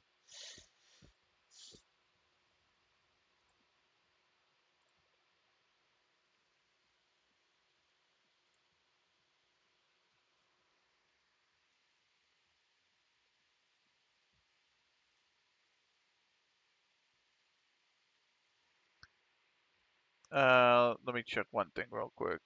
That's good. That's good. Oh, hold on.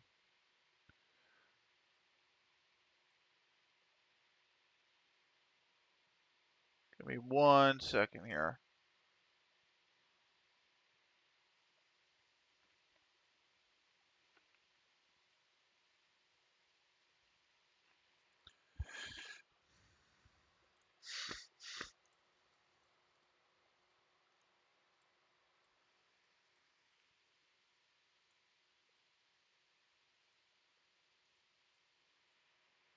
Bum, bum.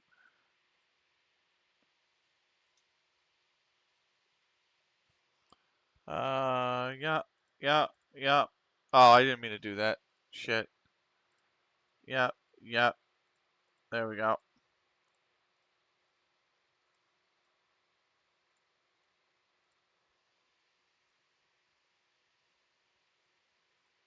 I just gotta do one more thing here. I'm answering an email I got to my personal. Give me a second here.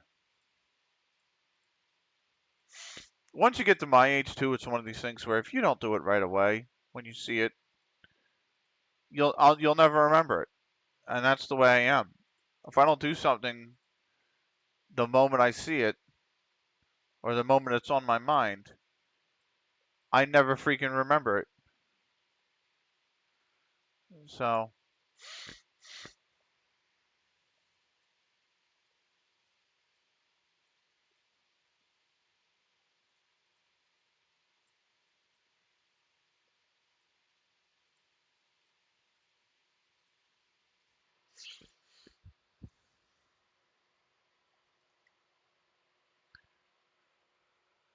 I think that's everything. Oh,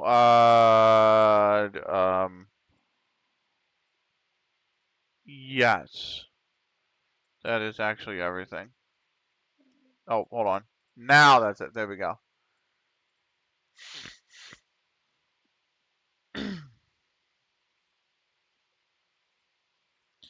Okay.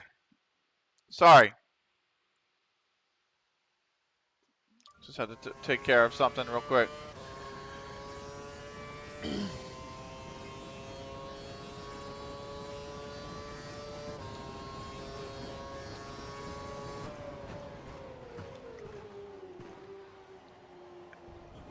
All right.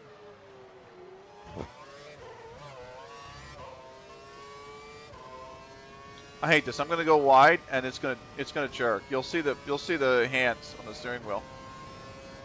That's just the controller getting. I don't know why it does that, but and it's only on this track as well, on that straight.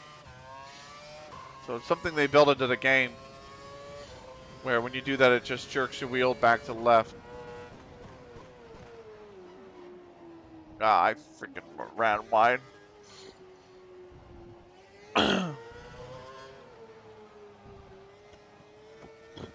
Oh, sorry.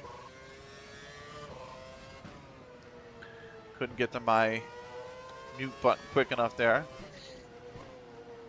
Woo!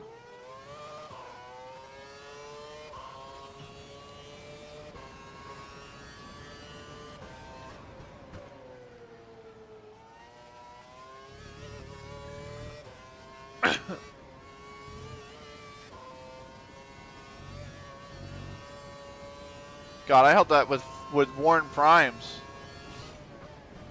Options are going to feel amazing. If I can actually keep it on the track, though. Jesus.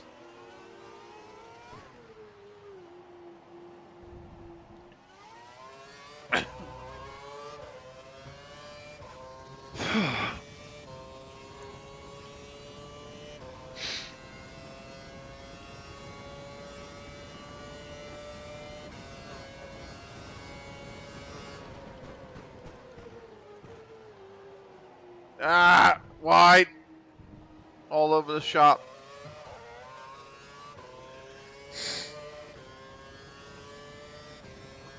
Hold on. It's there. Hold on.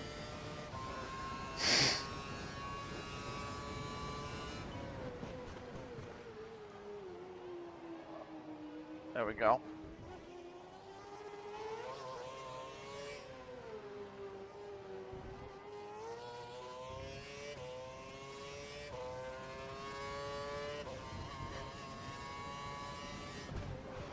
Oh.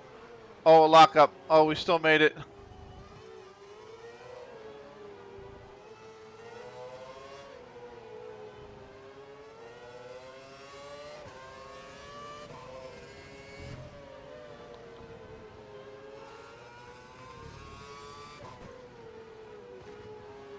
Is that De La Rosa ahead of us? Yes.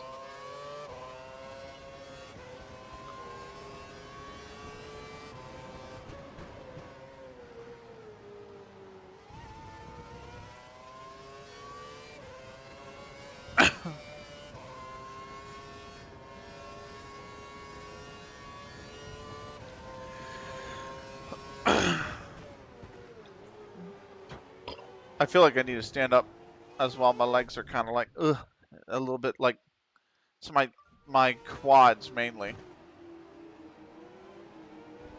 Or not my quads, but my hamstrings. Now I need to pull the pedal closer.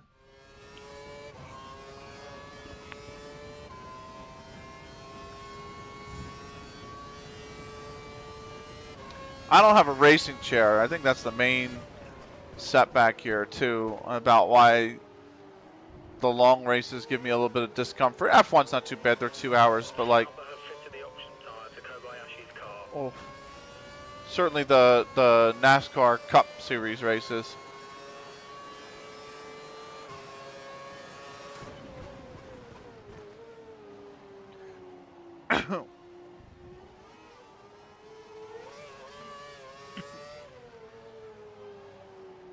Oh, the sun's starting to set. The hotel looks really nice lit up like that.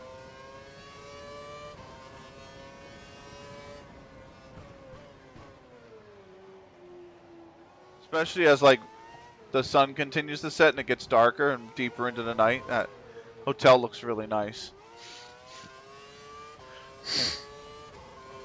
Woo! Planet Perfecto.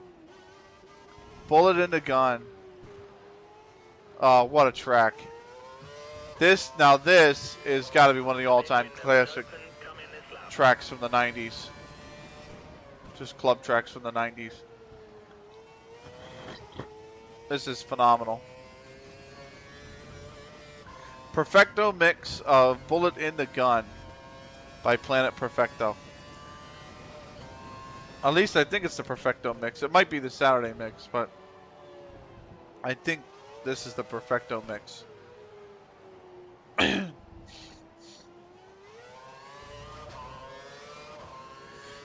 The Saturday mix was more lighter, whereas the Perfecto mix was more progressive. This is one of my favorite songs from the 90s.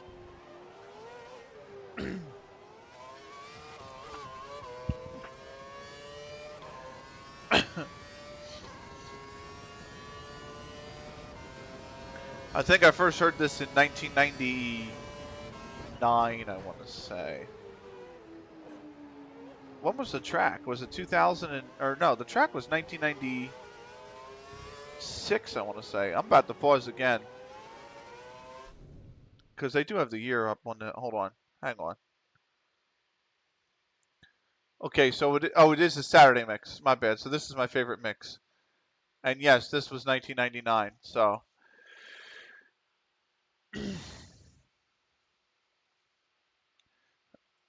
this was late 1999. I heard it, and then all the clubs around the turn of the millennium,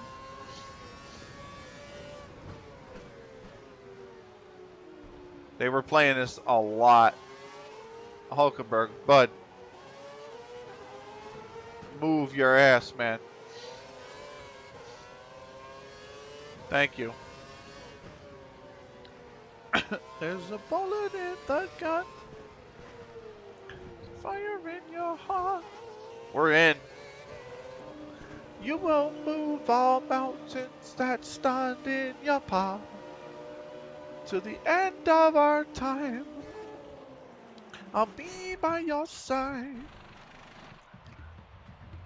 Always dream that I'm yours and I'll dream you're mine. Fight fire with fire. Fight fire with fire. Oh, here we go. Back and we're on the options now. We're gonna fly. I hope people are ready. We are gonna absolutely fly. Schumacher in second. Let's see what we can do.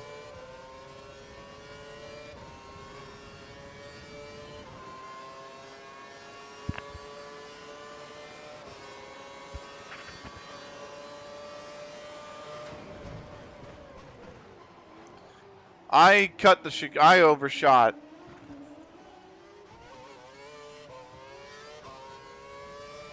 But my tires are cold still.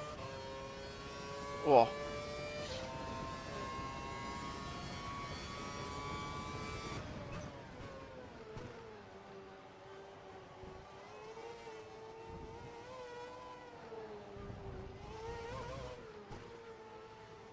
At your side. Always thinking that I am yours and I'll dream you're mine.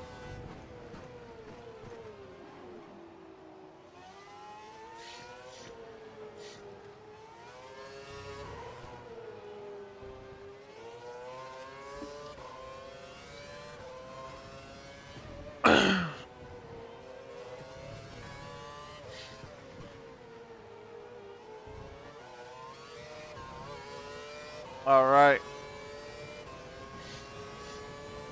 Let's see if we can go purple now that we're on the options.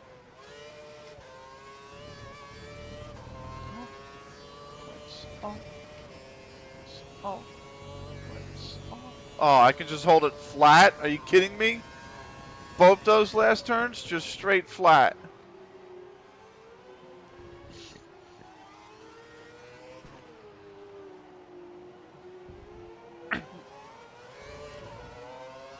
No TRS though.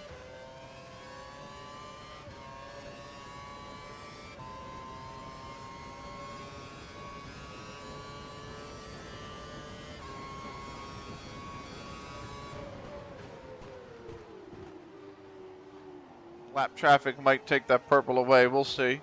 Got by Hulkenberg pretty easily. Let's see who I can get by here. That is picked. Nice.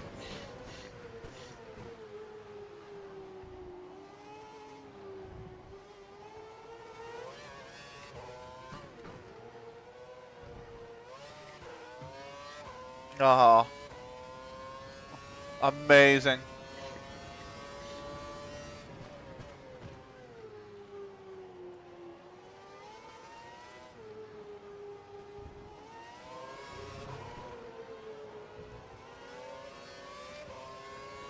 Oh, I took that straight on the racing line. I used every inch of track there. Locked the front right, but it's okay. It should be okay. It's a 149.019. The 148s are certainly on the cards. If I can find a little bit of time. Just 2/10 is all I need. But holding this, oh, that I've gone wide. I've gone way wide.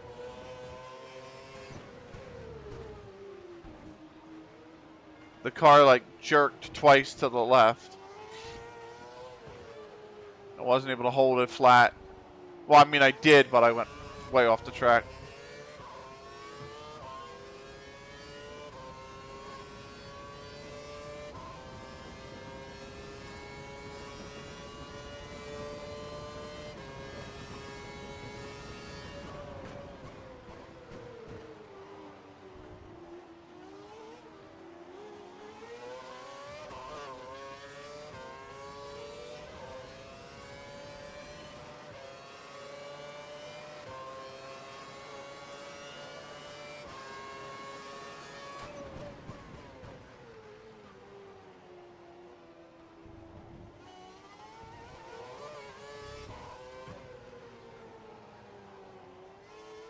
This could be Senna's best ever result.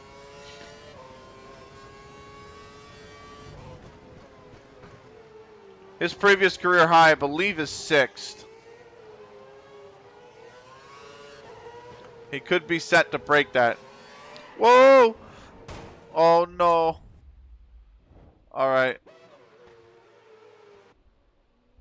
That's our second flashback. And we are over 60% of the way done this race. We hit that mark 2 laps ago. No. Yes. We hit that mark 2 laps ago.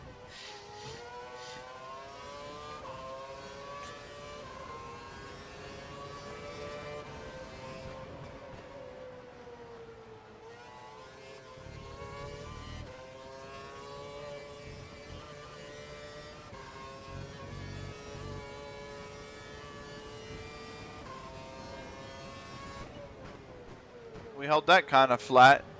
Had to take an early turn in the corners. I see Senna going down the back straight now. Question is, who are the cars around him? Because he was in a fight with Grosjean for P4. Or no, I'm sorry, Raikkonen. With Raikkonen for P4, and I thought, okay, he's got some space between him and P6 behind him, but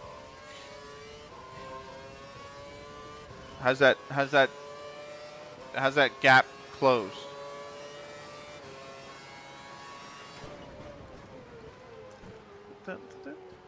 Another good one.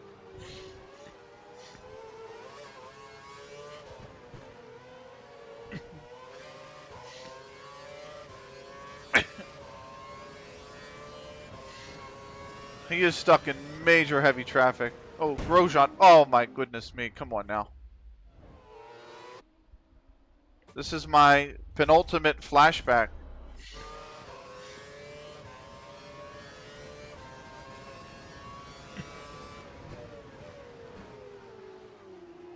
Managed to stick it up the inside. Nice button here as well. This blue flag should slow him. Senna's getting slowed by having to pass a back marker himself, but Button will not be... Whoa, Button. Button getting the blue flag means he will be slowed himself. No, that's Ricardo who's at the pass.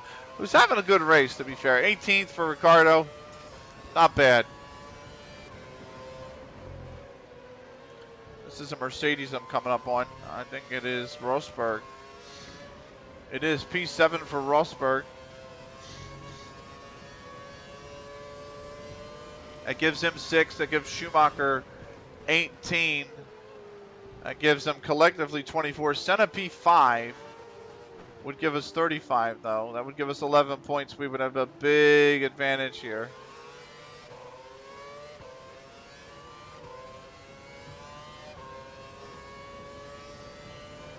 Senna just lost P5 to Hamilton on the straight because Hamilton had DRS on him.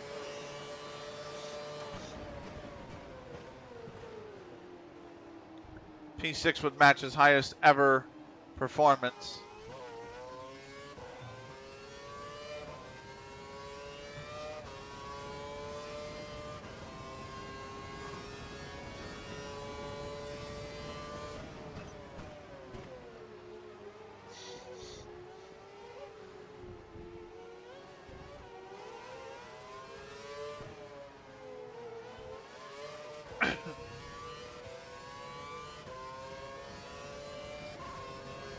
Raikkonen's way out ahead of him, by the way. So Senna's lost whoever's staying with Raikkonen. He's got to stay with Senna, or he's got to stay with Hamilton now.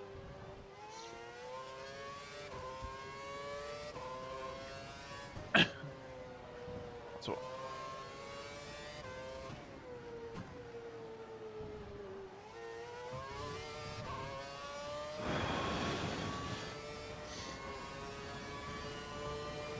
there's still a good amount of distance left in this race as well, including the final round of pit stops. We're pitting in, I think, 5 laps. No, we're pitting in 7 laps.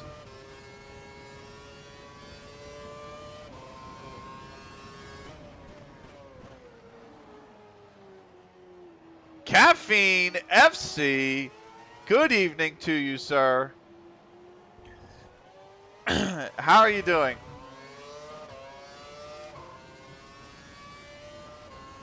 How are we? We are doing well. We're practicing some F1 racing.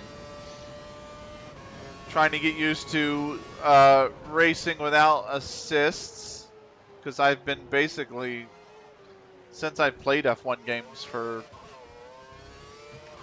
I mean, the first 15 years almost, well, 12 years, I was very used to assists.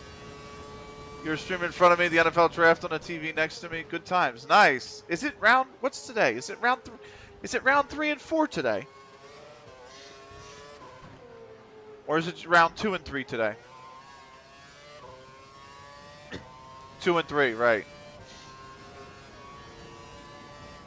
So was it go through Sunday? Was it like 4 and 5 is Saturday and 6 and 7 is Sunday?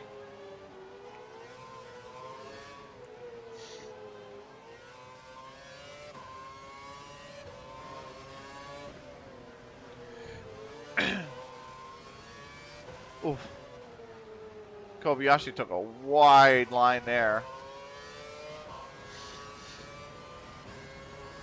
No, I think they fly through 4 to 7 tomorrow. There's only a couple minutes between picks. Oh, okay.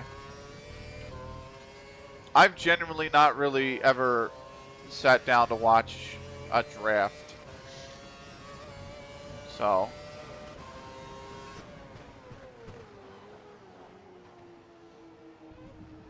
I'm so glad it is finally like the draft though, because they obviously have ESPN on one of the TVs like at the gym. It's almost like permanently on there, you know what I mean? And for the last month and a half, the whole programming has been nothing but talking about the draft, asking the same questions about the draft. I'm like, holy moly, guys.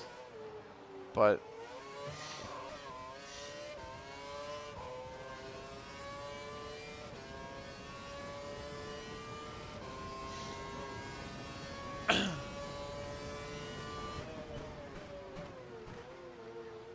but yeah, a lot of people have been talking about that this whoa this week.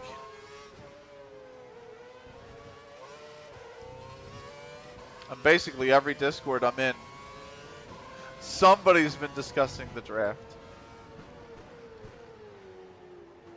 Yeah, it's enough already, exactly. But hey, a lot of people get excited for it. I'm glad y'all do. Is there not music playing? Has my playlist conked out here?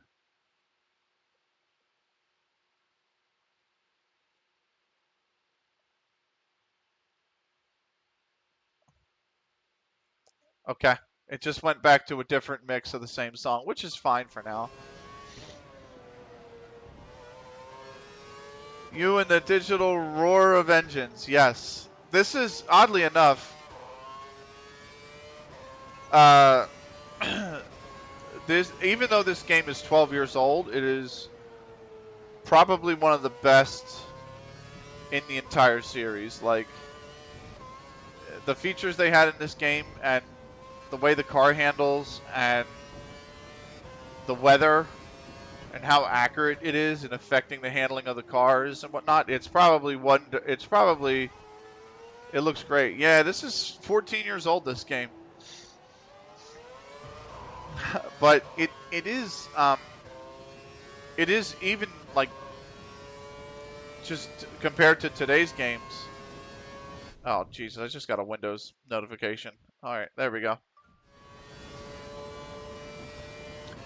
It is one of the best in the series, I do have to say. For the weather specifically, like, the weather effects alone are fantastic. They really, really nailed it. Because when they first started making them in 2010 and 2011, the first two editions, they used to pride themselves at, like, this saying that, like, oh, well, when it starts to rain at a racetrack, it always starts to rain at, like, a section or a corner first, and then the rest of the racetrack stays dry, and we want to emulate that. You know, we want to emulate the fact that the clouds will pass over progressively on a track, and so a track will start to get wet or dry quicker than other sections. And they advertised as 2010 and 2011 having that, but it wasn't really in the game. And in this version, they 100% nailed it. It was like, whoa. So, and the track actually dried comparative to how much you drove over it. So, you know, if I have a ton of passing down the back straight here, okay, Schumacher spitting. Okay, so yeah, if it's one of these things where, like, a lot of cars, as the track is drying or as the rain stops, if they go for the overtake down this straight here, there'll be a wider drying line than elsewhere on the track, because obviously the cars are running 2-3 wide down this turn or down the straight. So they did a magnificent job, really.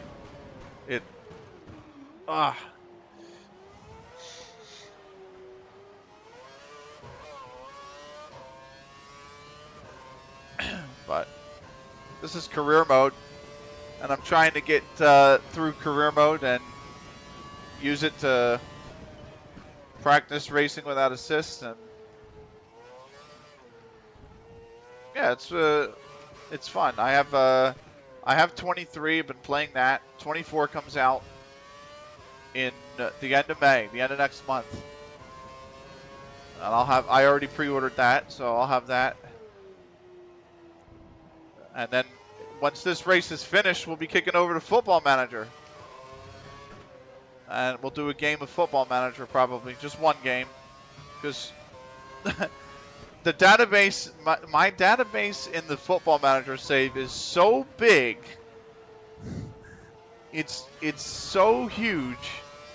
It takes like a solid hour to get through 2 weeks worth of processing. Like, it is unbelievably massive.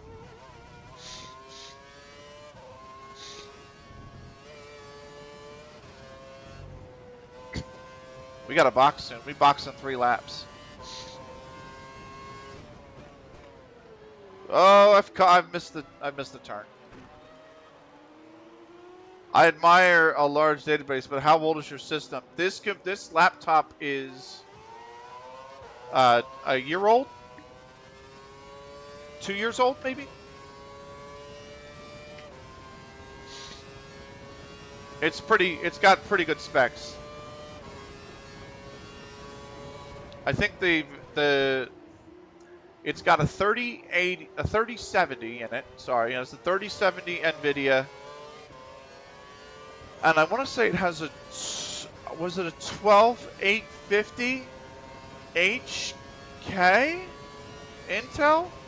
Something like that. Something along those lines. So like a really good processor as well.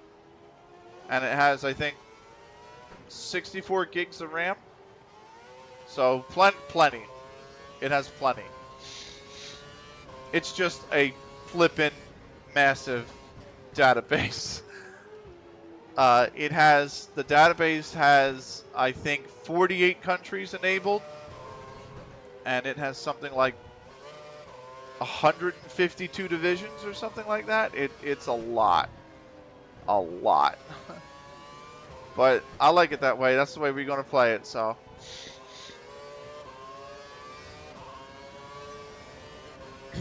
All right.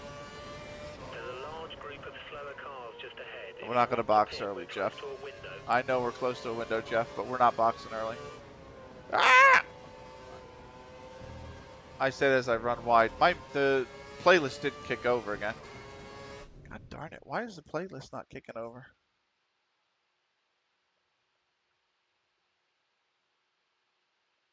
Hello?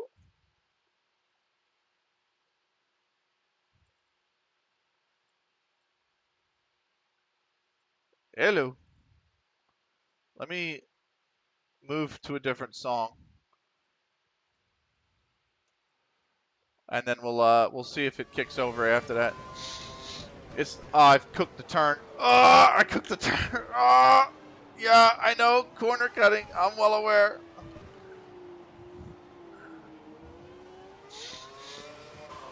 That's the line. That was definitely the line. So.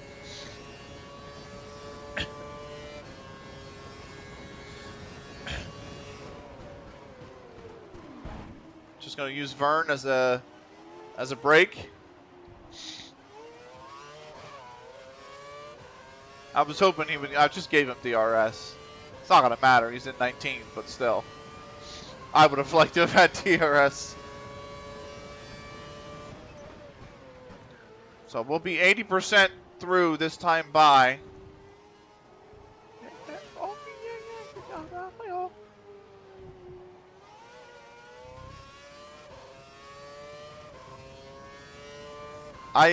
One thing about me, caffeine, is I don't want to say I live in the past, but I certainly am not beating those allegations, we'll say,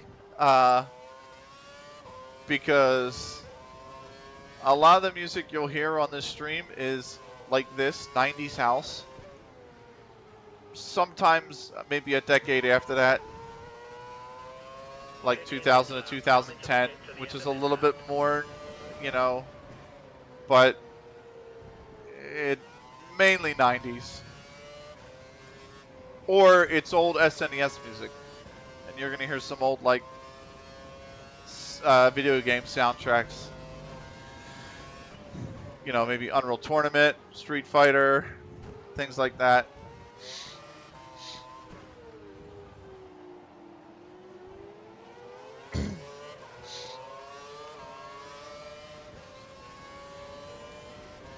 I was born in '88, so I grew up in the '90s. I get that. Nostalgia's not a bad thing at all. Yeah. I was born in '88. I grew up in the '90s, and that's all the kind of stuff I listened to. Dude, I was 12 when you were born. Listen, I get that. I'm just saying,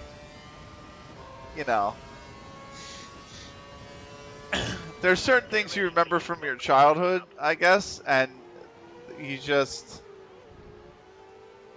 I don't know, remember them fondly and constantly revisit them. At least that's what I do.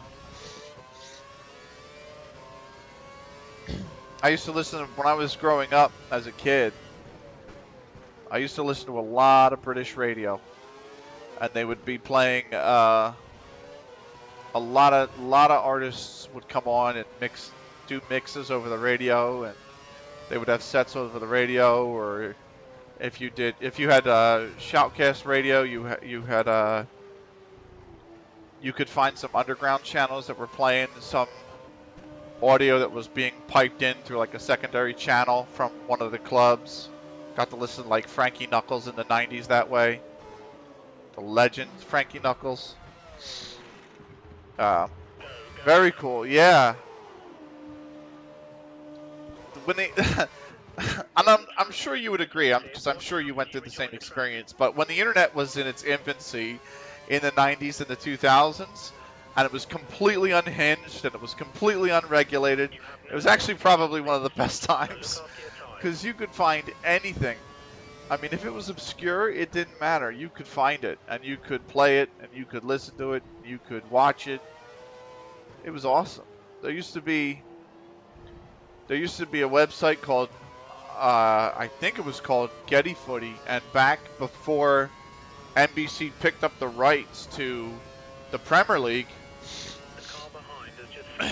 it wasn't legal, of course, but they would post the full broadcast replays from like Sky Sports. Yeah, the quality was often questionable, but yeah, it was a great time. That's very true. But yeah, there used to be a website that like they would upload the full VODs of like a Sky Sports broadcast for full 90-minute Premier League games. Champions League they did, La Liga, Bundesliga.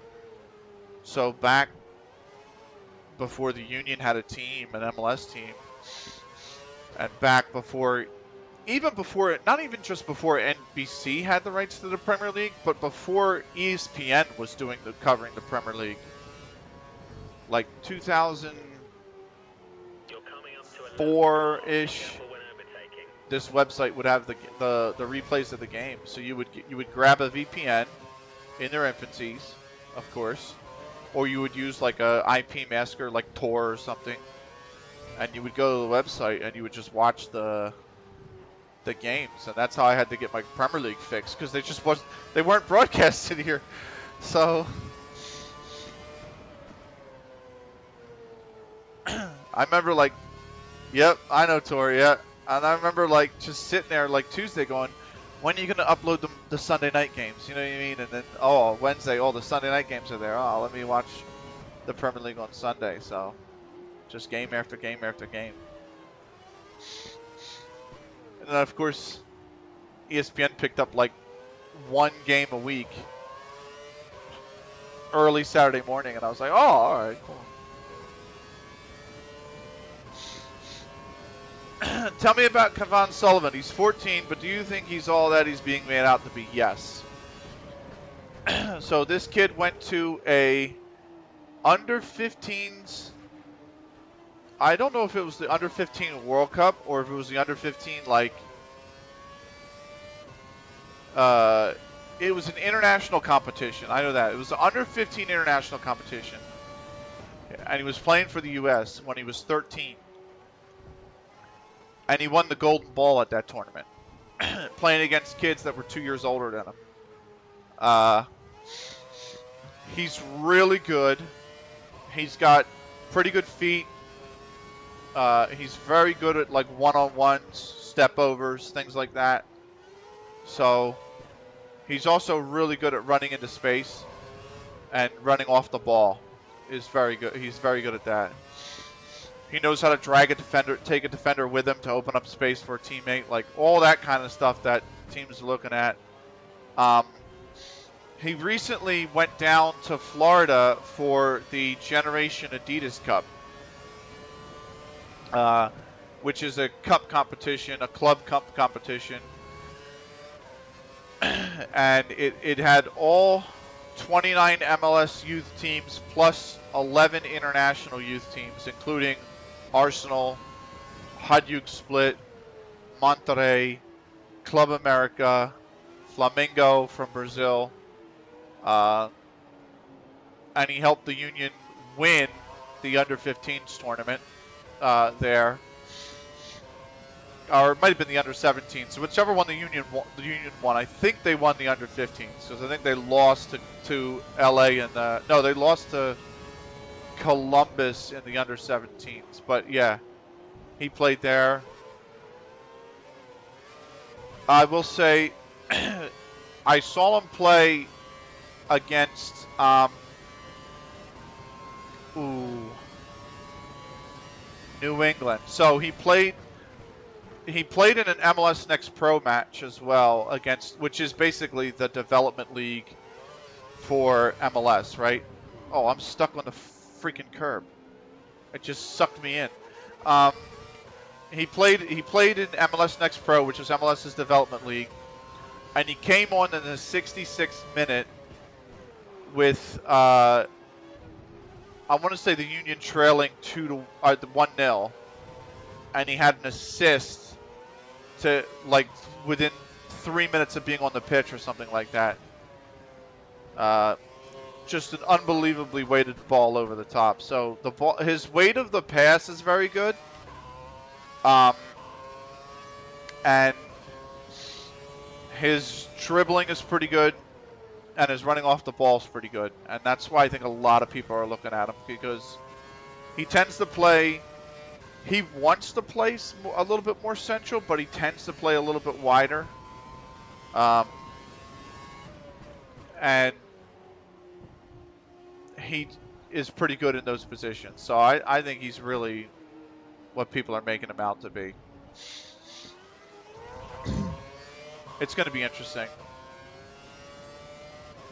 The Union have to be very careful because they only had him. Okay, now what worries you about him? I'm hearing and believing all the good stuff, but is there anything that worries you about it? Yes. I think, I don't know like how his personality is, but I think he's starting to know like he's that good. Do you know what I mean? And it opens up the door where you start to take things for granted.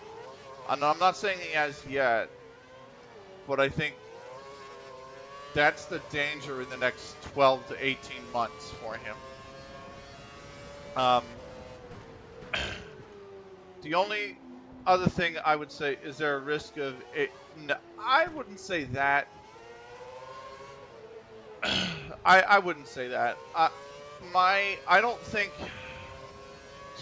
I think there's a risk he falls in halfway between that level. So like, obviously Freddie Adu was like billed as the next Pele, and he never panned out to be really anything, right? And I think Kavan might be billed as this player that's like going to be unbelievable, and he doesn't turn into an unbelievable player, but he turns into like somebody who could play in the Premier League, but not like a Ben Mee. You know what I mean? You know how like Ben Mee's not like a phenomenal player, but he's a solid Premier League player. Like he's always going to be a Premier League quality player. Something like that. I think that's the risk. The risk is that he doesn't rise to the level City's expecting of him. Everybody's expecting of him, and he becomes like a winger at Bournemouth, a winger at Brighton, a winger at a club that is going to be eternally stuck in the mid-table. You know what I mean? So something like that. That's, I think, the risk. I think the other thing is he, like most young kids, I think it's just a young thing. Sometimes he wants to take on, he wants to take the one-on-one when it should be a pass. Like sometimes you want to hold the ball up and feint the one-on-one so that you can open a passing lane for somebody running off the ball, or you can find somebody running off the ball. And I feel like sometimes he generally just wants the ball at his feet so that he can take defenders on one-on-one. And it's like, well, you know, that's good, but that if you're going to do that, it needs to lead to something. You know what I mean? It needs to be, if you're going to take somebody on one-on-one, it needs to be progressive in some way towards the attacking phase of the goal, or towards the goal. There's way too much building. Building someone as the next legend at that age is so unfair. I 100% agree. I hope the kid's got good, level-headed people around him. I think that he does, because his brother is a very level-headed person. So his brother is Quinn Sullivan. Absolutely love the kid. And Quinn is definitely not somebody who's taken anything for granted. He's definitely put the work in to get to where he is. He's playing extremely well for the Philadelphia Union right now, Quinn Sullivan. And so much so that, like, there was this question of whether, when they re-signed Bedoya, if Bedoya was going to be the starter and Quinn was going to come in for 30 minutes. And now it's like, you know, or if they were going to have to sign a second winger to play out right, and Quinn was going to have to fight him for time. You know what I mean? And now it's like, no, Quinn is 100% the guy on the right constantly, and he's been that good this season so far. Like, any questions about whether Quinn was ready in his development were put to bed.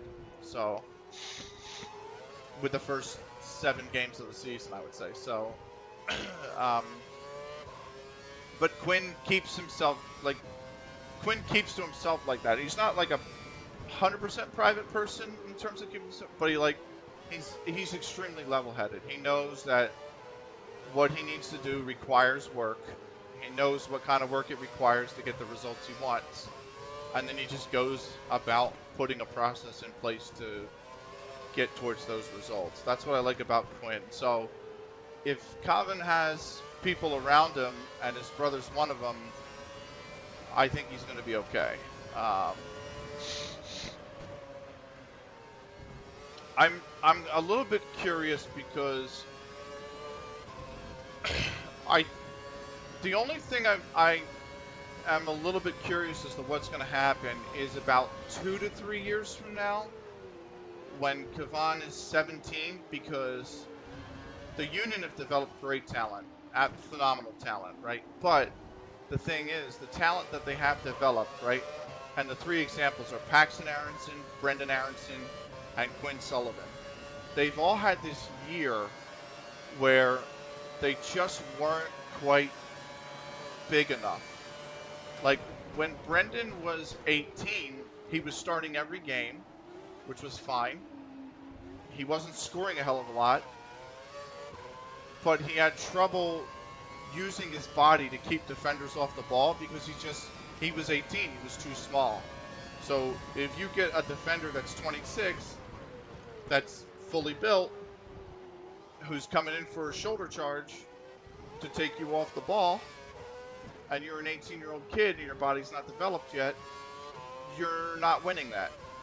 And that was the problem with Brendan the first season at the Union. Second season, he was incredible, though.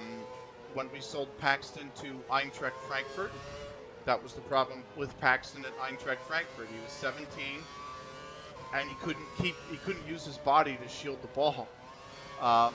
And then Quinn was the same way. Last year he was 19. He was a little bit shorter, and he really couldn't fight for the ball up front. And now that he's 20, he's had a little bit of a growth spurt, a late growth spurt, like most people do when they go into college or come out of high school or are in high school, you know. And he's a lot more fit. He's a lot stronger, and now he's willing to use pace or use his body to shield the ball, and he's able to. So I have a feeling Kavan's going to have that same 1 to 2 year little, like, I don't want to call it a pitfall, but area where he's a little too young. They want to play him in the adult league, so he gets the experience, he gets used to the league, he gets used to the pace of a professional league like MLS, for example.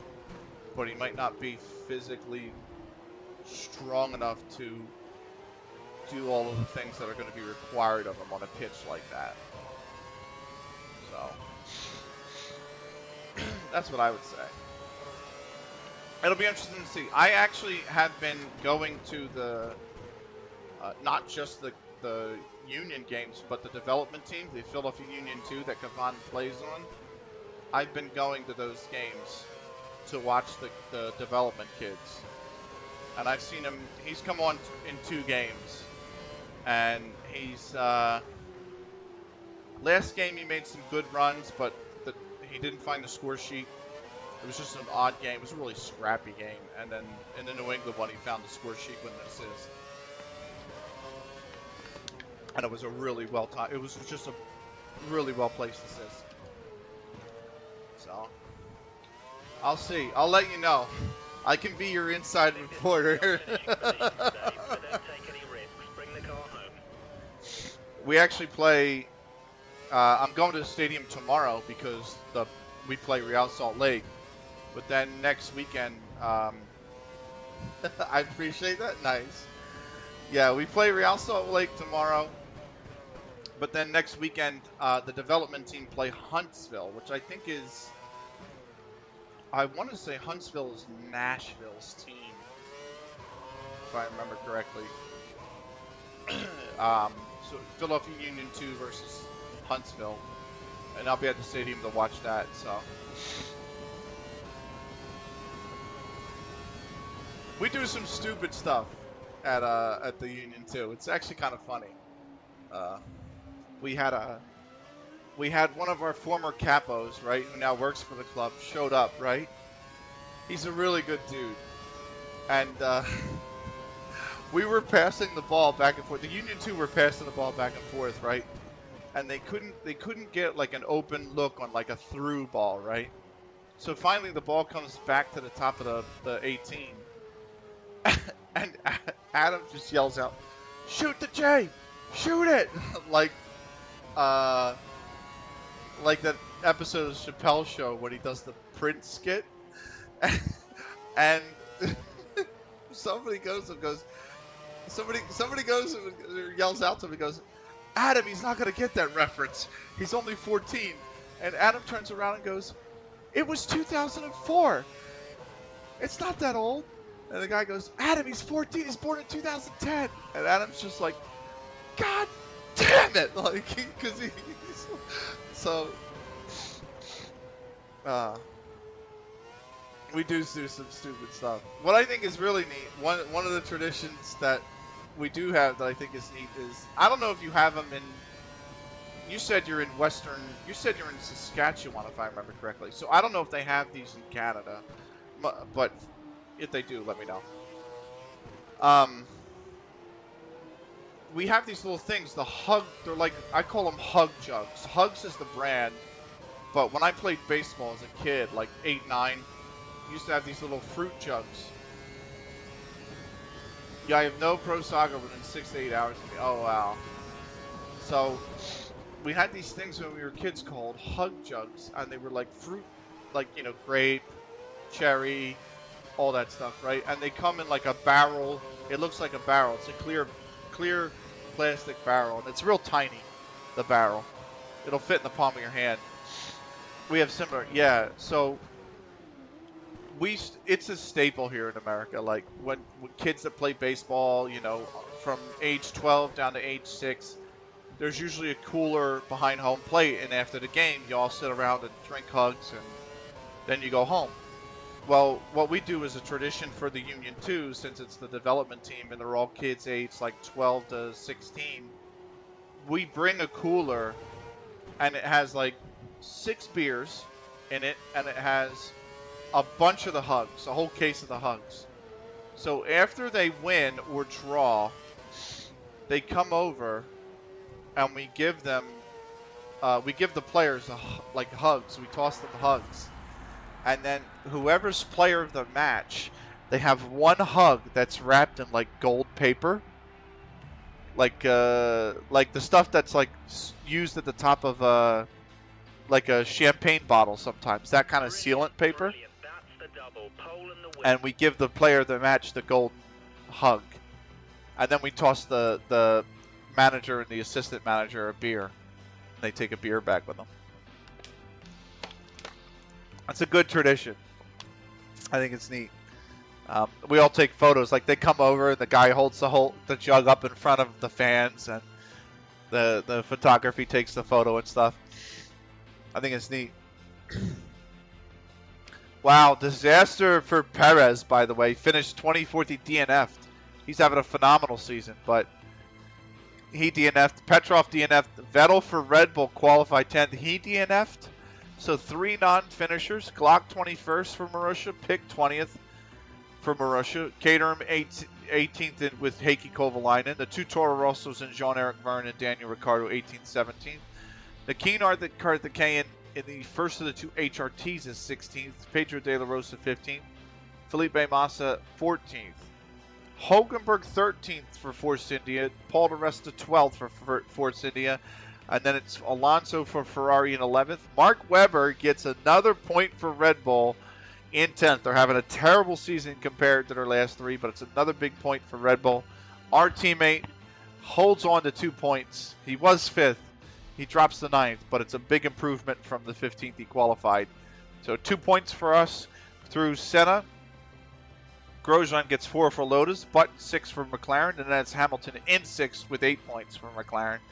Rosberg finishes 5th for Mercedes. That's 10 points. Raikkonen gets 12 with Lotus in 4th. Kamui Kobayashi with his 2nd or 3rd podium of the year. 15 points for the Japanese driver. He finishes 3rd.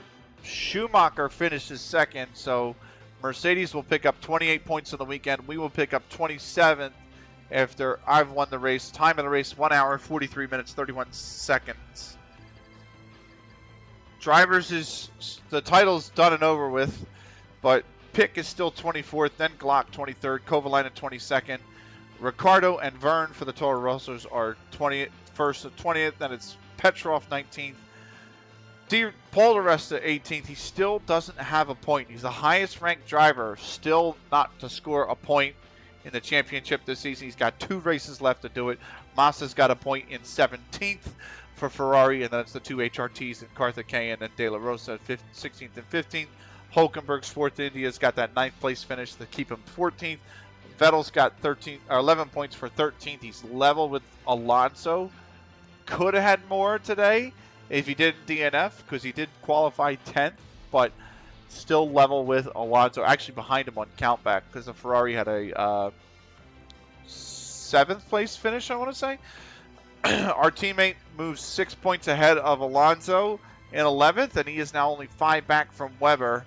It's going to be tough to catch him, though, with only 2 races left this season. The car is really inconsistent, that Williams. And then it is 104 points to Kamui Kobayashi. So Kobayashi secured 9th. Webber can't challenge him. He's actually level on points with his teammate now, who has more podiums than him. So he's ahead on countback Perez, who is 16 back of Button for McLaren. He was only 3 back at Grosjean now. And Grosjean's only a point back behind his teammate in 5th. Hamilton has opened up a 42-point gap between him and Raikkonen. So Hamilton's almost secured 4th place. He is 18 points back of Rosberg in 3rd, who is, 17 points back of Schumacher in 2nd. We are at the top on 450. The Constructors, that's the one we want to win. That's the only title left to contest for. Marussia is 12th, Toro Rosso 11th, Caterham 10th, all pointless. HRT's in 9th. Force India with that one 9th place finish is on 8th due to countback. Ferrari are 10 points ahead of them in 7th, and then it is 21 up to Red Bull. And then it is the big gap of De Sauber, 219-point gap up to Sauber, who are currently 39 back of Lotus, who trail McLaren by 39 as well in 3rd, and then it's pretty much over. McLaren cannot catch Mercedes, so Mercedes has secured at least 2nd place. They are 38 points back of us right now. So 44 are available on any race weekend for a team, and they're 38 back. So we almost have it, but we don't quite have it yet, the Constructors. This should get me close to rank 47 if I remember correctly. Yeah. And what do we got here with the emails? Let's go through the emails. And we have rain for Coda.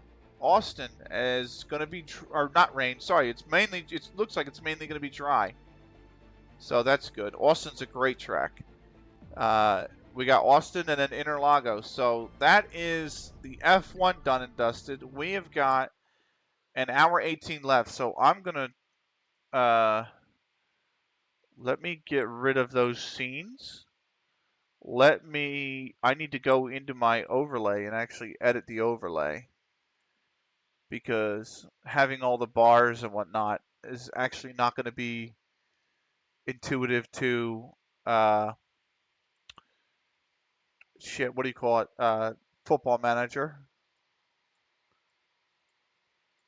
And then we're just going to edit that countdown to say an hour 30. Drag that over there, save it again. That should look good. And then let me actually turn on FM 24.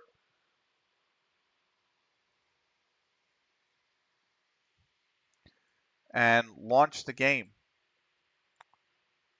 And let me actually turn the wheel off first and then get rid of or sign out of Logitech G Hub so it doesn't the controller doesn't interfere with Football Manager. You caught me in a good night, Caffeine. This is where am I stuck on? Oh, here we go. I'm not going to be able to stream again until Wednesday. So that's the crazy part is I've got obviously the Real Salt Lake match tomorrow, and then I have a trading class, an options trading class on Sunday.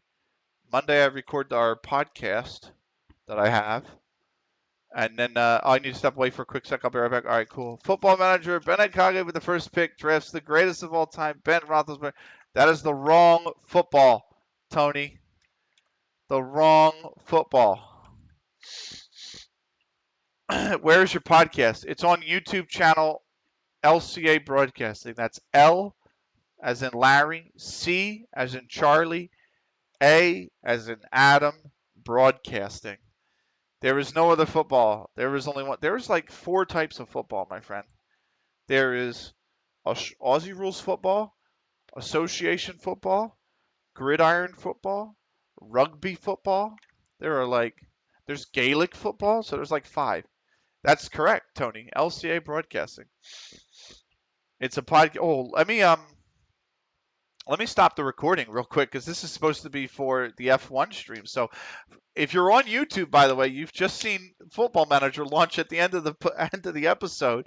But thank you so much for watching. If you're on YouTube, this was the F1 race at Yas Marina. So we'll look forward to the next one. That'll be Coda. Till then, take care.